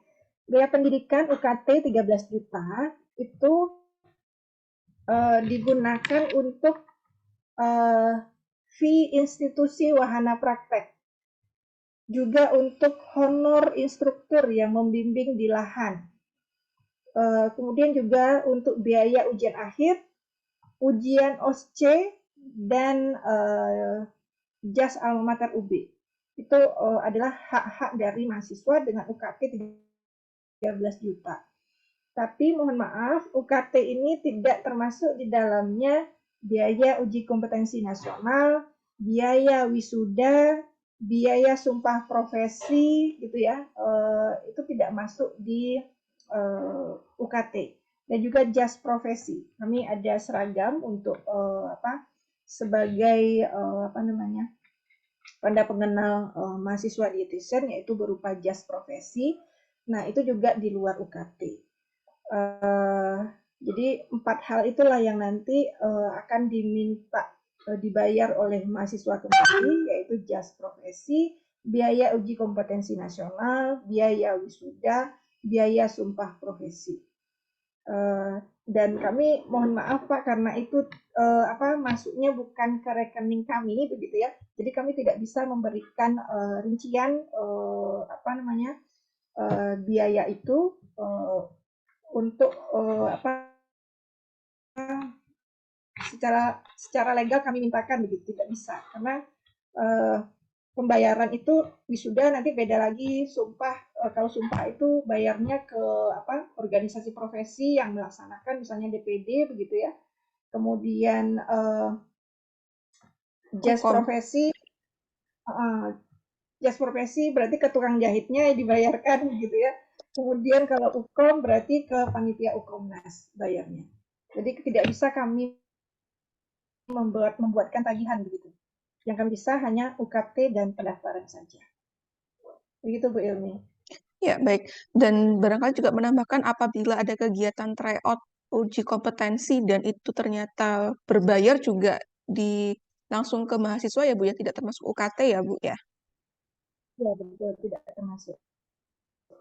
Ya. Barangkali begitu Pak Irwan, apakah ada yang ingin disampaikan kembali? Iya, terima kasih. Ya, penjelasannya sudah sangat gamblang. Tapi mungkin untuk terutama komponen pembiayaan, saya bisa memahami bahwa memang itu sebagian memang yang mengeluarkan biayanya itu bukan ditujukan ke UB. Tapi kalau bisa kami mohon ada satu pengumuman, walaupun nanti itu dibayarannya bukan ke UB, tapi di awal itu ada kayak pengumuman dalam satu dokumen gitu bahwa nanti mahasiswa itu akan kemungkinan untuk mengeluarkan ini gitu ya, sehingga dari pihak universitas, kampus pengirim itu dalam membuat satuan biaya itu lebih mudah gitu. Walaupun nanti kayak biaya UKOM itu kan dibayarkannya ke panitia UKOM. Tadi jas itu dibayarkannya ke penjahit. Tapi komponen itu bisa diumumkan dulu gitu loh. Diumumkan bahwa kalau UKT sama biaya pendaftaran kan sudah otomatis itu ada ya. Kalau bisa ada pengumuman nanti itu ini gitu sehingga nggak usah ditotal juga. Yang penting ada komponennya itu sehingga peserta itu bisa memohon bantuan ke instansi pengirim, karena untuk memohon itu juga kadang butuh waktu. Kalau dadaan itu banyak yang kemudian tidak bisa mengcover gitu ya. Jadi yang sudah mau belajar ini harus kita dukung. Mungkin bagi sebagian kita tidak mempermasalahkan gitu ya, tapi sebagian staf kami tentu harus didukung. Sudah mau RPL saja saya sudah senang gitu ya. Sebenarnya apa ya, bagi mereka mengikuti RPL itu masih dipertimbangkan ini ya, urgensinya gitu ya. Tapi kalau kemudian dikembalikan kepada kepentingan lembaga, terus kami sebagai apa ya, kakak kakak-kakaknya ini kan, saya sudah lebih eh, ini ya, lebih dahulu masuk di kampus dibanding adik-adik saya. Kalau tidak diperhatikan yang seperti ini, kasihan itu Bu. Jadi kalau bisa ada satu pengumuman saja gitu. Oh ini nanti komponennya ini sehingga lebih jelas. Adapun untuk OSC ya saya bisa memahami memang persiapannya banyak, tetapi sebenarnya ada ini apa pembelajaran lain yang bisa kita ambil bahwa AIPG itu mendorong kita semua untuk melahirkan pendidikan profesi. Kalau apa prodi-prodi ini, kemudian SDM-nya sudah terpenuhi, kemudian OSC ini apa bisa kita melihat langsung di tempat kami. Ini adalah satu gambaran yang nyata. Oh berarti begini ya besok kami menyelenggarakan. Itu sebenarnya juga ada sisi positifnya. Umpamanya Poske yang mau dikerjakan misalnya di Jawa Tengah itu bertempat di Universitas Negeri Semarang. Kebetulan kami juga punya FK, punya laboratorium yang apa namanya sudah terbiasa juga digunakan untuk itu, kan tinggal dimodifikasi sehingga nanti ketika 6 bulan kemudian dosen-dosennya SDM profesinya sudah ada, mendirikan pendidikan profesi, sudah punya pengalaman latih dari UB. Ini kan ada sisi positifnya untuk kepentingan bangsa, itu untuk kepentingan kita semua. Untuk itu, ini di sini ada Bu Mardiana juga ya, Kaprodi Gizi UNES. Monggo Bu Mardiana, saya mohon untuk bisa memberikan apa pendapatnya karena ini adalah mandat itu dari Pak Rektor ini. Tahun ini harus mendirikan pendidikan profesi karena lulusan kita sudah banyak ya, menunggukan begitu. Ini adalah cita-cita bersama. Itu Bu tentang apa OC dan tentang biaya. Kalau tentang apa tadi eh, rekognisi ya kami akan pelajari gitu ya. Saya tidak bisa bertanya detail, takutnya bertanya ternyata sudah ada penjelasannya, jadi merepotkan Bu Yospi saja nanti gitu, ya. Biar saya tak belajar dulu. Tapi insya Allah begini Bapak Ibu semua ini kita harus optimis. Kenapa kok dosen apa 5 tahun? Saya kira itu sudah dipertimbangkan. Jadi kalau kita mengajar di dunia gizi 5 tahun, insya Allah untuk rekognisi 19 SKS itu anulah mudah terpenuhi gitu ya. Kan tidak mungkin turunnya 5 tahun itu kan melalui proses analisis begitu nggih Bu Yosfi. Jadi saya optimis saja itu hanya mungkin nanti pembuktiannya gitu ya. Bagi yang sudah ngajar puluhan tahun gitu membuktikan NCP berapa 125 kasus dokumennya mungkin juga udah hilang gitu ya. Nah itu yang jadi problem ini. Saya nggak bisa komentar. Nanti setelah mencermati baru nanti kita ini pertanyaan jadi menjadi lebih terarah gitu. Saya kira itu Bu Mardiana saya sapa di sini. Saya mohon Bu Mardiana untuk ini apa menanyakan itu ya terkait OSKE sebagai pengalaman Bu. Terima kasih Bu Yospi, Bu Ilmia. Salam hormat untuk Bapak Ibu dosen gizi se-Indonesia. Matur nuwun. Ya, baik. Terima kasih Pak Irwan atas tanggapannya. Barangkali Bu Yoswi ada yang ingin disampaikan kembali? Ya, terima kasih Pak Irwan. Saya mengharapkan Bapak Ibu dosen semuanya juga semangat seperti Pak Irwan ya. Demi untuk kemajuan profesi kita gitu. Mungkin sedikit isian portofolio, nanti Bapak Ibu tidak perlu khawatir ya. Kita nanti ada sesi konsultasi. Nah, jadi nanti di masa pengisian upload dokumen begitu, kami akan membuka sesi via Zoom untuk Bapak Ibu berkonsultasi. Kami akan menyediakan fasilitator untuk membantu Bapak Ibu apakah terkait dengan kesulitan-kesulitan yang Bapak Ibu alami supaya bisa memenuhi CPMK yang sudah ditetapkan gitu. Dan untuk melihat apakah data dukungnya ini sudah cukup atau belum begitu.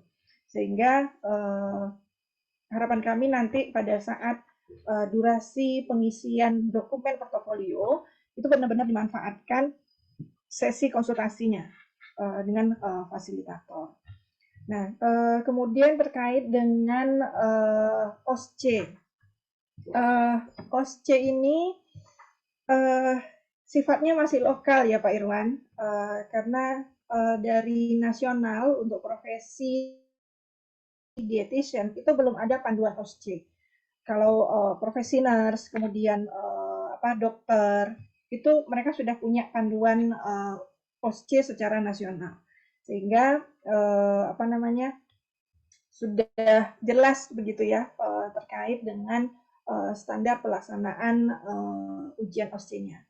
Sedangkan yang di UB kita masih secara lokal Pak Irwan.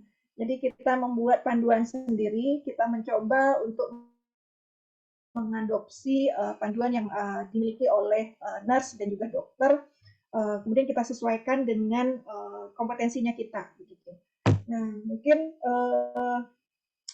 panduan OSCE yang kami miliki ini belum sempurna begitu, sehingga kalau kami bawa ke Semarang begitu ya, belum tentu itu yang terbaik begitu loh Pak.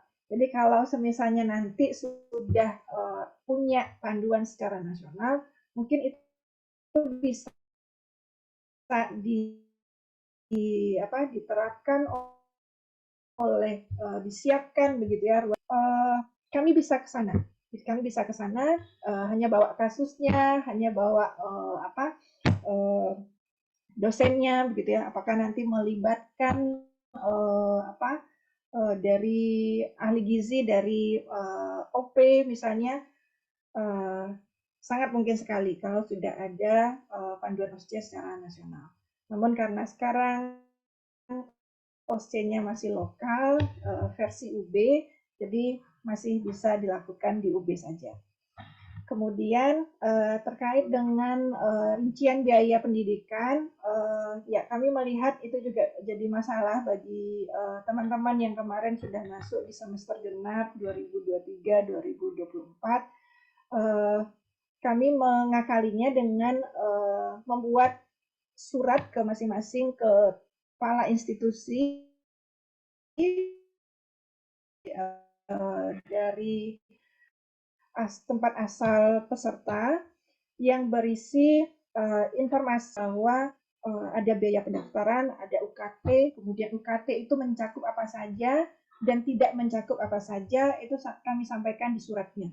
Nah, jadi terima kasih untuk saran dari Pak Irwan. Mungkin nanti di web bisa kami tambahkan di bawah informasi biaya UKT, bisa kami sampaikan, bisa tetap dijadikan rujukan dan bisa di institusinya. Mungkin demikian Bu Ilmi.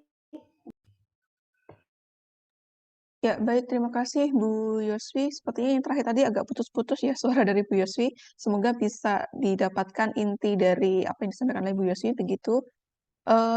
Baik, barangkali saya coba cek kembali sebelum saya buka sesi pertanyaan langsung gitu ya. Saya cek kembali dari yang tadi sudah menuliskan pertanyaan, begitu ya. Jadi ini ada pertanyaan juga, apakah kesempatan untuk kuliah dengan sistem RPL ini akan dibuka setiap semesternya? Dan apakah pendaftaran tahap 1 ini apakah hanya di 11 Maret begitu? Dipersilahkan Bu Yaswi. Karena ini berkaitan jadi saya gabung. Baik. RPL ini kami buka pendaftarannya setiap semester, tapi untuk sampai berapa tahun ke depan kayaknya tidak selamanya Bapak Ibu ya. Jadi terbatas, cuman belum kan secara nasional hanya ada batasan waktunya, itu belum ditetapkan secara nasional. Yang jelas program RPL ini tidak selamanya. Itu yang bisa saya sampaikan. Kemudian kalau di UB kita buka pendaftaran setiap semester. Kemudian apakah pendaftarannya hanya di 11 Maret? Tidak. Sebentar.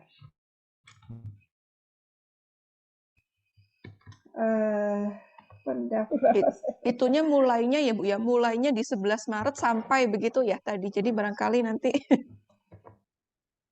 mulai dibukanya dari 11 Maret. Barangkali tadi mungkin agak salah persepsi, barangkali dianggapnya hanya Dimulainya 1 yang hari. 11 Maret Iya. Bapak Ibu.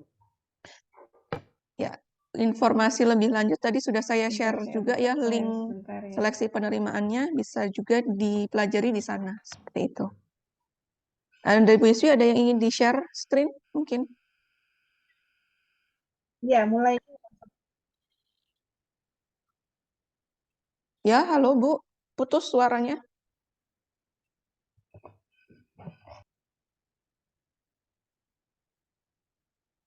Oh baik, Bu Yosi sepertinya terlempar lagi dari ruang Zoom ini. Baik, saya izin melanjutkan pertanyaan terlebih dahulu, begitu ya, sambil menunggu Bu Yoswi bergabung kembali. Pertanyaan berikutnya dari Ibu Wulan dari Rumah Sakit Permata Depok. Apakah masih bergabung di sini, Bu Wulan? Ya, semoga masih bergabung ya. Jadi pertanyaannya adalah apakah sebagai kepala instalasi gizi yang sudah tidak melakukan asuhan gizi ke pasien bisa mendaftar? Ini sebetulnya nanti lebih relevan ketika pertanyaannya di sesi siang, tapi tidak apa-apa, coba kami jawab saja ya Ibu ya.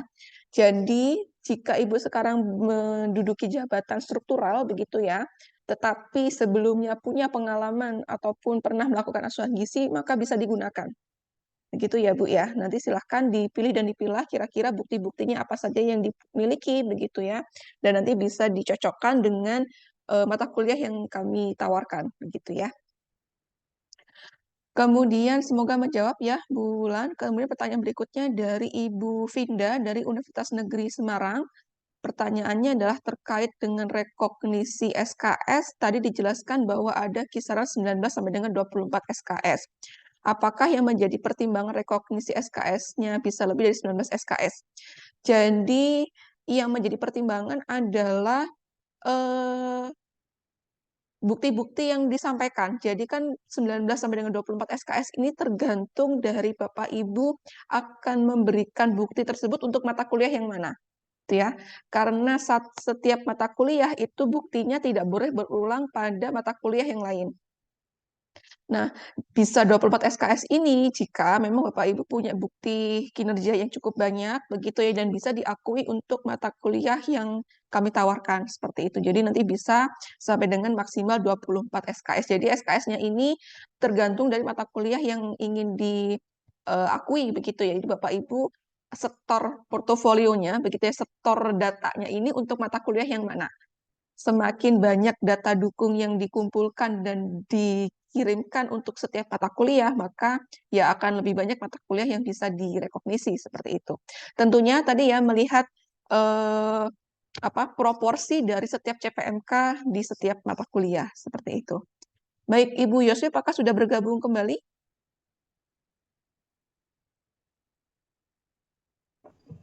Ya, Bu Yumi. Ya, baik Ibu, apakah berkaitan dengan pertanyaan rekognisi SKS ini, apakah ada yang ingin ditambahkan dari penjelasan yang tadi saya sampaikan? Karena tadi sambil menunggu Bu Yoswi.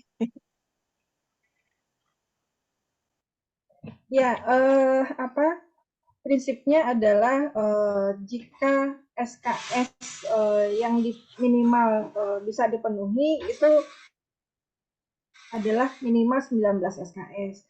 Tapi ada kok pengalaman kemarin ada yang sampai 27 SKS. Cuman kan karena batasan kami adalah 24 SKS, maka 3 SKS-nya itu tetap harus diambil dengan pendidikan. Dan itu mata kuliahnya apa, itu kami yang menentukan dari program studi. Jadi di UB minimal 19 SKS, maksimal 24 SKS. Itu Ya. Bu Ilmi.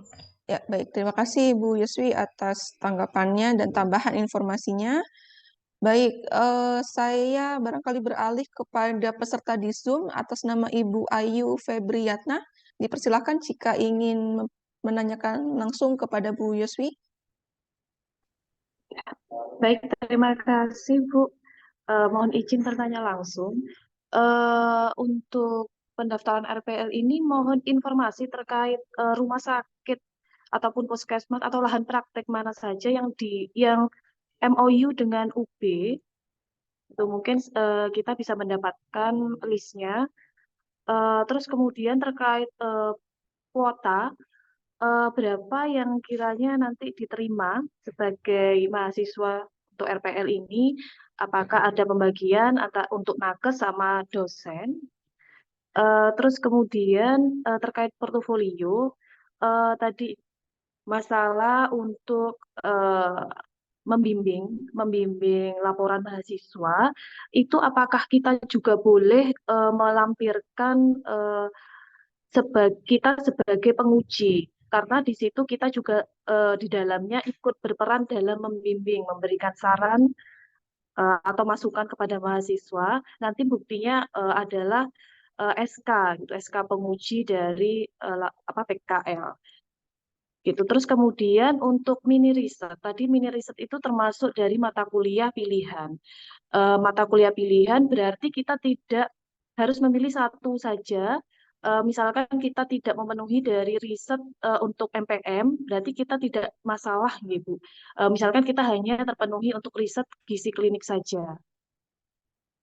Itu saja, Bu. Ya, baik. Terima kasih Bu Ayu. Saya ulang sedikit pertanyaannya berkaitan dengan mohon maaf, kok saya jadi yang terakhir tadi terkait dengan Atau MKP satu-satu begitu dulu. ya. Iya, iya.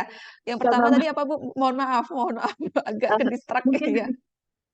Mungkin kita bisa meminta List lokasi. rumah sakit ya, list wahana yang sudah punya MOU mana saja. Bu Yoswi, dipersilahkan.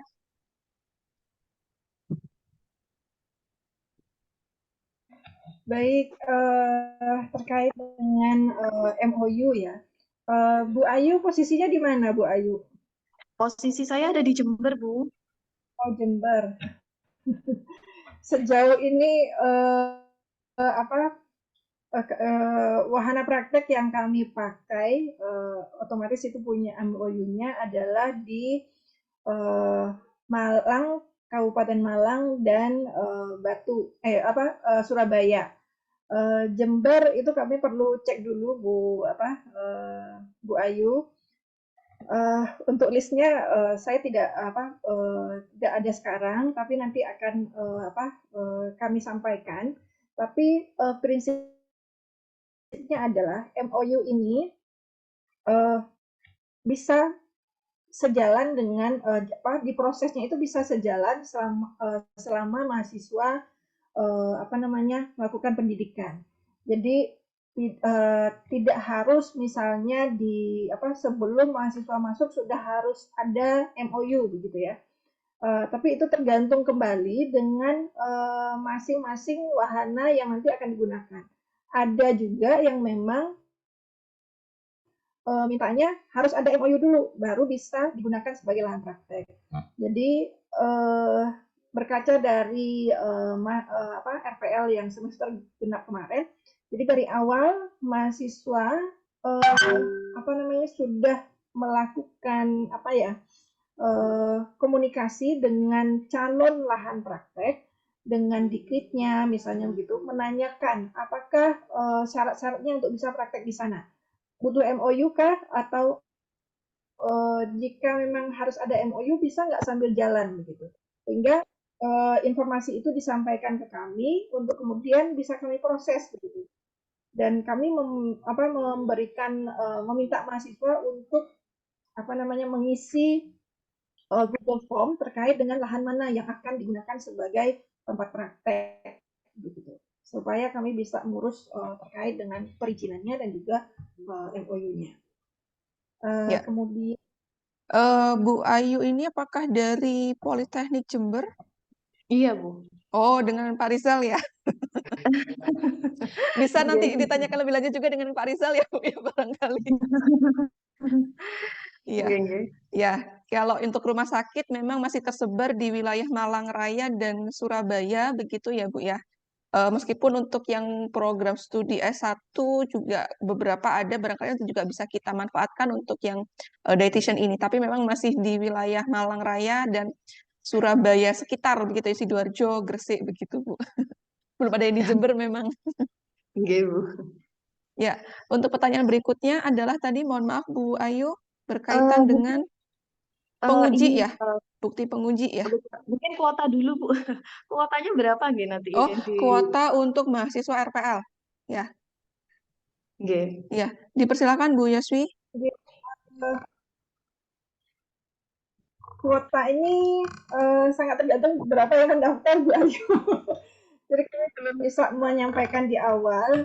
Yang jelas kalau dari AFG dan OP itu mereka membuat regulasi baru bahwa perbandingan dosen dan mahasiswa itu adalah 1:15, Bu. Artinya kan banyak begitu ya. Tapi kami tentunya juga akan menyesuaikan dengan kemampuan kami begitu. Berapa staf kami, bagaimana load kerjanya sehingga kami belum bisa menyampaikan berapa kuotanya sekarang. Insya Allah lebih banyak dari yang sebelumnya 15. Ya, 1:15 itu bimbingan untuk reguler dan RPL ya, Bu ya? Ya, Ya, untuk 2 program kan, Bu, tidak hanya 1 program. Mohon maaf putus-putus soalnya suaranya Bu Yaswi.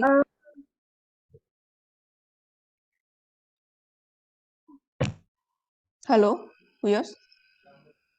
ya, saya menjawab itu Bu Ilmi. Oh ya, baik. Baik, baik. Silahkan Bu Ayu untuk pertanyaan berikutnya tadi berkenaan dengan bukti yang Nggih, penguji ya? portofolio. Ya, Portofolio kalau sebagai penguji. penguji nggih. Bisa tidak, Bu? Oke, baik. Di saya share sebentar ya Ibu ya.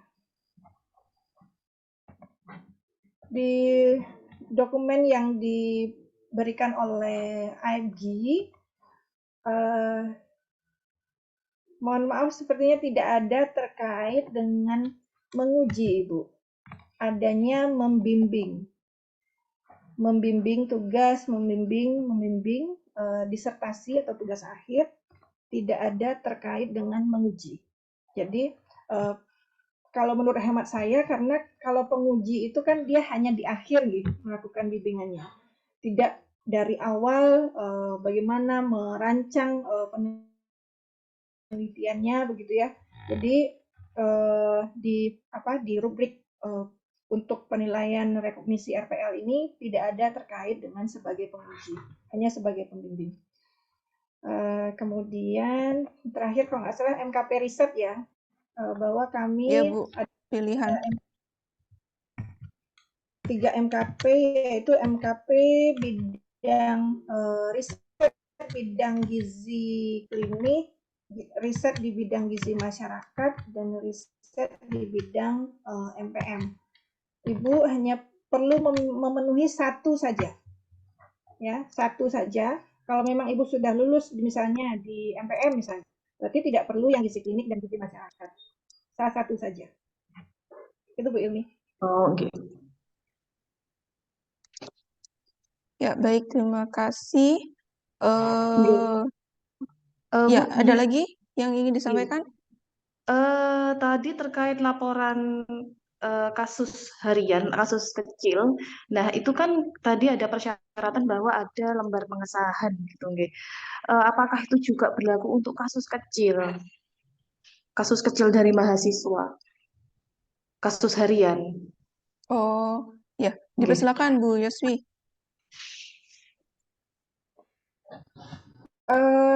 Ya, karena ini merupakan bukti dukung ya Ibu ya. Kalau tidak ada nama dosen di situ atau nama instruktur di NCP yang dilakukan oleh mahasiswa, kami tidak bisa dibuktikan begitu loh Bu, bahwa ibulah yang membimbing. Jadi tetap paling tidak harus ada tanda tangan dari dosen atau instruktur terkait dengan bahwa yang menyatakan bahwa Bapak dan Ibu adalah pembimbing dari mahasiswa tersebut. Oke, baik. Terima kasih Begitu, Bu Bu Imi. Yoswi. Ya, begitu Bu Ayu, apakah cukup jelas atau ada yang ingin ditanyakan kembali? Cukup, Bu. Oh ya, Bu, terakhir, Bu, untuk daftar riwayat hidup ini ada formatnya atau bebas dari kita saja, Bu? Ada formatnya, Bu. Nanti jika sudah masuk ke sistem admisi, nanti Eh, ada di sana. Kalau tidak Oh, salah ya. oke. Betul ya, Bu Yoswi ya?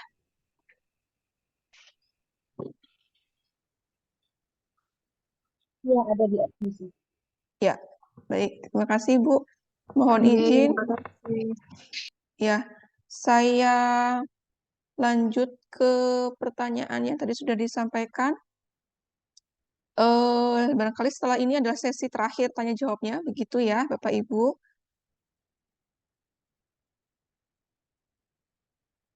Baik, ini tadi sudah, kemudian kita lanjut ke apakah alumni kelulusan S1 Gizi tahun kelulusan 2010 dan telah bekerja menjadi nutrisionis 5 tahun, apakah bisa mengikuti program RPL ini? Tidak ada nama dan institusinya. Menjadi nutrisionis di mana? Kalau di pelayanan kesehatan, maksudnya di rumah sakit, bisa. Jadi S1 Gizi, kemudian sudah bekerja di rumah sakit Atau selama puskesmas 5 ya, Bu ya? tahun, maka Puskesmas bisa untuk mengikuti RPL. ya. Rumah sakit atau puskesmas ya, Bu? Halo, Betul Bu sekali. Yaswi? Ya. Dan ada syarat harus punya STR ya Bu Iwi ya. Oh iya, iya. Khusus untuk tenaga kesehatan harus punya STR ya. Baik. Betul. Ya. Baik, berikutnya adalah pertanyaan dari Ibu Rahmawati. Ditanyakan apakah bisa mendaftar RPL apabila pengalaman sebagai dosen selama 2,5 tahun dan ahli gizi di puskesmas 2,5 tahun. Jadi pengalamannya dari dua ini Bu, dari dua bidang begitu.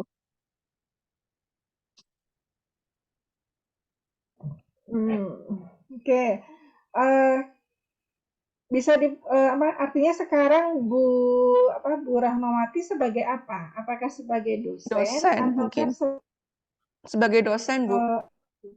sebagai dosen? Sebagai dosen, pengalaman kerja 2,5 tahun. Tapi sebelum jadi dosen pernah menjadi ahli gizi di puskesmas 2,5 tahun.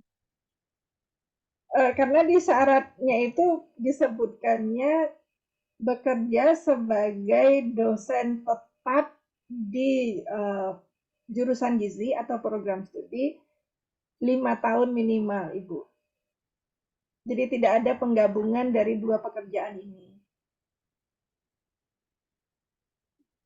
Baik, artinya Gitu, Ibu. Jadi ya, artinya jika mendaftarnya dengan menggunakan background sebagai dosen, maka dosen tetapnya itu sudah 5 tahun minimal begitu ya. Jika nanti ternyata mau mengklaim juga pengalaman selama bekerja di praktisi di puskesmas, sebetulnya bisa saja, tapi yang menjadi syarat utamanya harus terpenuhi terlebih dahulu begitu ya, Bu ya. ya betul. Dan sebaliknya, jika ternyata melamarnya untuk yang jalur tenaga kesehatan juga sama, barangkali seperti itu. Begitu ya, Bu Rahmawati.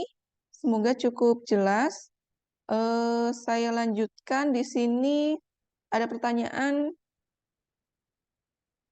Saya dosen gizi 3 tahun. Saya dosen gizi 3 tahun sebelumnya.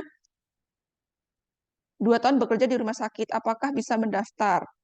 Jika tidak, untuk kelas reguler akan mulai dibukanya kapan? Ini hampir sama dengan yang Bu Rahmawati tadi ya, tapi ini bedanya dosennya 3 tahun, kemudian punya pengalaman bekerja di rumah sakit 2 tahun. Ya, sama dengan Bu Rahmawati tadi, bahwa syaratnya kalau dosen sudah menjadi dosen tetap minimal 5 tahun. Sehingga sepertinya tidak bisa. Kalau mau reguler insya Allah kami sudah buka pendaftaran, Ibu bisa dicek di web Selma kami, pendaftaran sudah dibuka per 29 kemarin ya Bu Yumi ya? Ya, betul. 29 Februari kemarin sudah dibuka. Baik, pertanyaan terakhir ini dari Ibu Mega dari Rumah Sakit Umum Daerah Poso.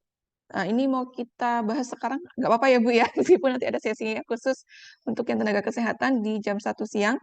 Apakah dengan sertifikat profesi bisa mengajukan fungsional dietitian bagi PNS? Karena ada institusi pendidikan yang mengeluarkan ijazah. Oke, baik Ibu Mega, insya Allah bisa Ibu dengan sertifikat profesi, karena memang setahu saya itu regulasinya bahwa pendidikan profesi itu yang dikeluarkan bukan ijazah tapi sertifikat profesi. Kemudian mungkin yang terkait dengan jabatan fungsional, saya belum tahu terakhir itu jabatan fungsional dietitian sudah didok apa belum, itu mungkin untuk job fungsinya ini apakah memang sudah disahkan atau belum. Saya belum dapat informasi terakhirnya. Ini itu Bu Yumi. Ya, baik. Terima kasih Bu Yosvi atas tanggapannya. Baik, Bapak Ibu, apakah masih ada yang ingin disampaikan kembali? Mungkin dengan secara langsung yang ingin ditanyakan? Tidak ada, sudah cukup barangkali ya. Baik, jika sudah cukup, barangkali sesi sosialisasi pada pagi hari ini kita cukupkan, begitu ya. Berkaitan dengan tadi tanggapan dari Bu Mardiana terkait dengan pendaftaran tanggal 11 Maret yang di pengumuman nanti akan kami cek kembali ya Ibu ya. Batas akhir pendaftarannya kapan? Seingat kami kemarin kami sudah menuliskan batas akhirnya, tetapi akan kami cek kembali dan nanti akan kami revisi di pengumuman di website kami. Jadi nanti mohon bisa cek secara berkala begitu ya untuk informasi batas akhir pengisian pendaftaran untuk yang seleksi administrasi begitu. Baik Bapak Ibu, untuk materi nanti akan kami kirimkan akan kami sampaikan melalui website YouTube kami begitu ya rekaman ini, dan jika nanti ada yang membutuhkan materinya juga nanti akan kami share link Google Drive-nya sehingga nanti bisa diakses di sana seperti itu. Barangkali itu yang bisa kami sampaikan untuk sosialisasi hari ini. Bu Yosi mungkin ada yang ingin disampaikan untuk penutup atau dari Bu ya silakan. Terima kasih Bu Ilmi, Bapak Ibu semuanya, semangat dalam mengikuti RPL ini. Kalau terkait dengan misalnya ada kesulitan yang Bapak Ibu alami, silahkan hubungi kami begitu ya. Kami akan membantu untuk proses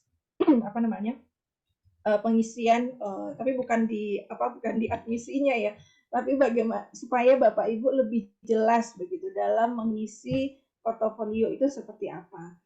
Apakah dokumen misalnya ragu dokumen ini bisa nggak ya dijadikan bukti dukung? Silahkan ditanyakan ke kami sehingga bisa langsung diatasi masalahnya begitu. Jangan diam saja. Sehingga proses pendaftarannya, proses upload portofolionya nanti bisa berjalan dengan lancar. Oke, mungkin itu saja Bu Ilmi. Mungkin monggo kalau ada tambahan dari Bu Nurul, mungkin kalau sudah join. Ya, terima kasih. Sampun Bu Ilmi, monggo, terima kasih. Baik, terima kasih Bu Nurul dan Bu Yoswi atas penyampaian dan paparan pada pagi hari ini. Semoga membawa pencerahan kepada Bapak Ibu semuanya yang berminat mendaftar dietitian untuk program RPL di Universitas Brawijaya. Baik, akhir kata, mohon maaf apabila ada kekurangan selama saya memandu kegiatan pada pagi hari ini. Terima kasih atas kehadiran Bapak Ibu semuanya dan atensinya. Kami tutup. Wassalamualaikum warahmatullahi wabarakatuh. Selamat pagi semuanya. Waalaikumsalam warahmatullahi wabarakatuh. Terima kasih Mbak Ilmi, Bu Yusfi.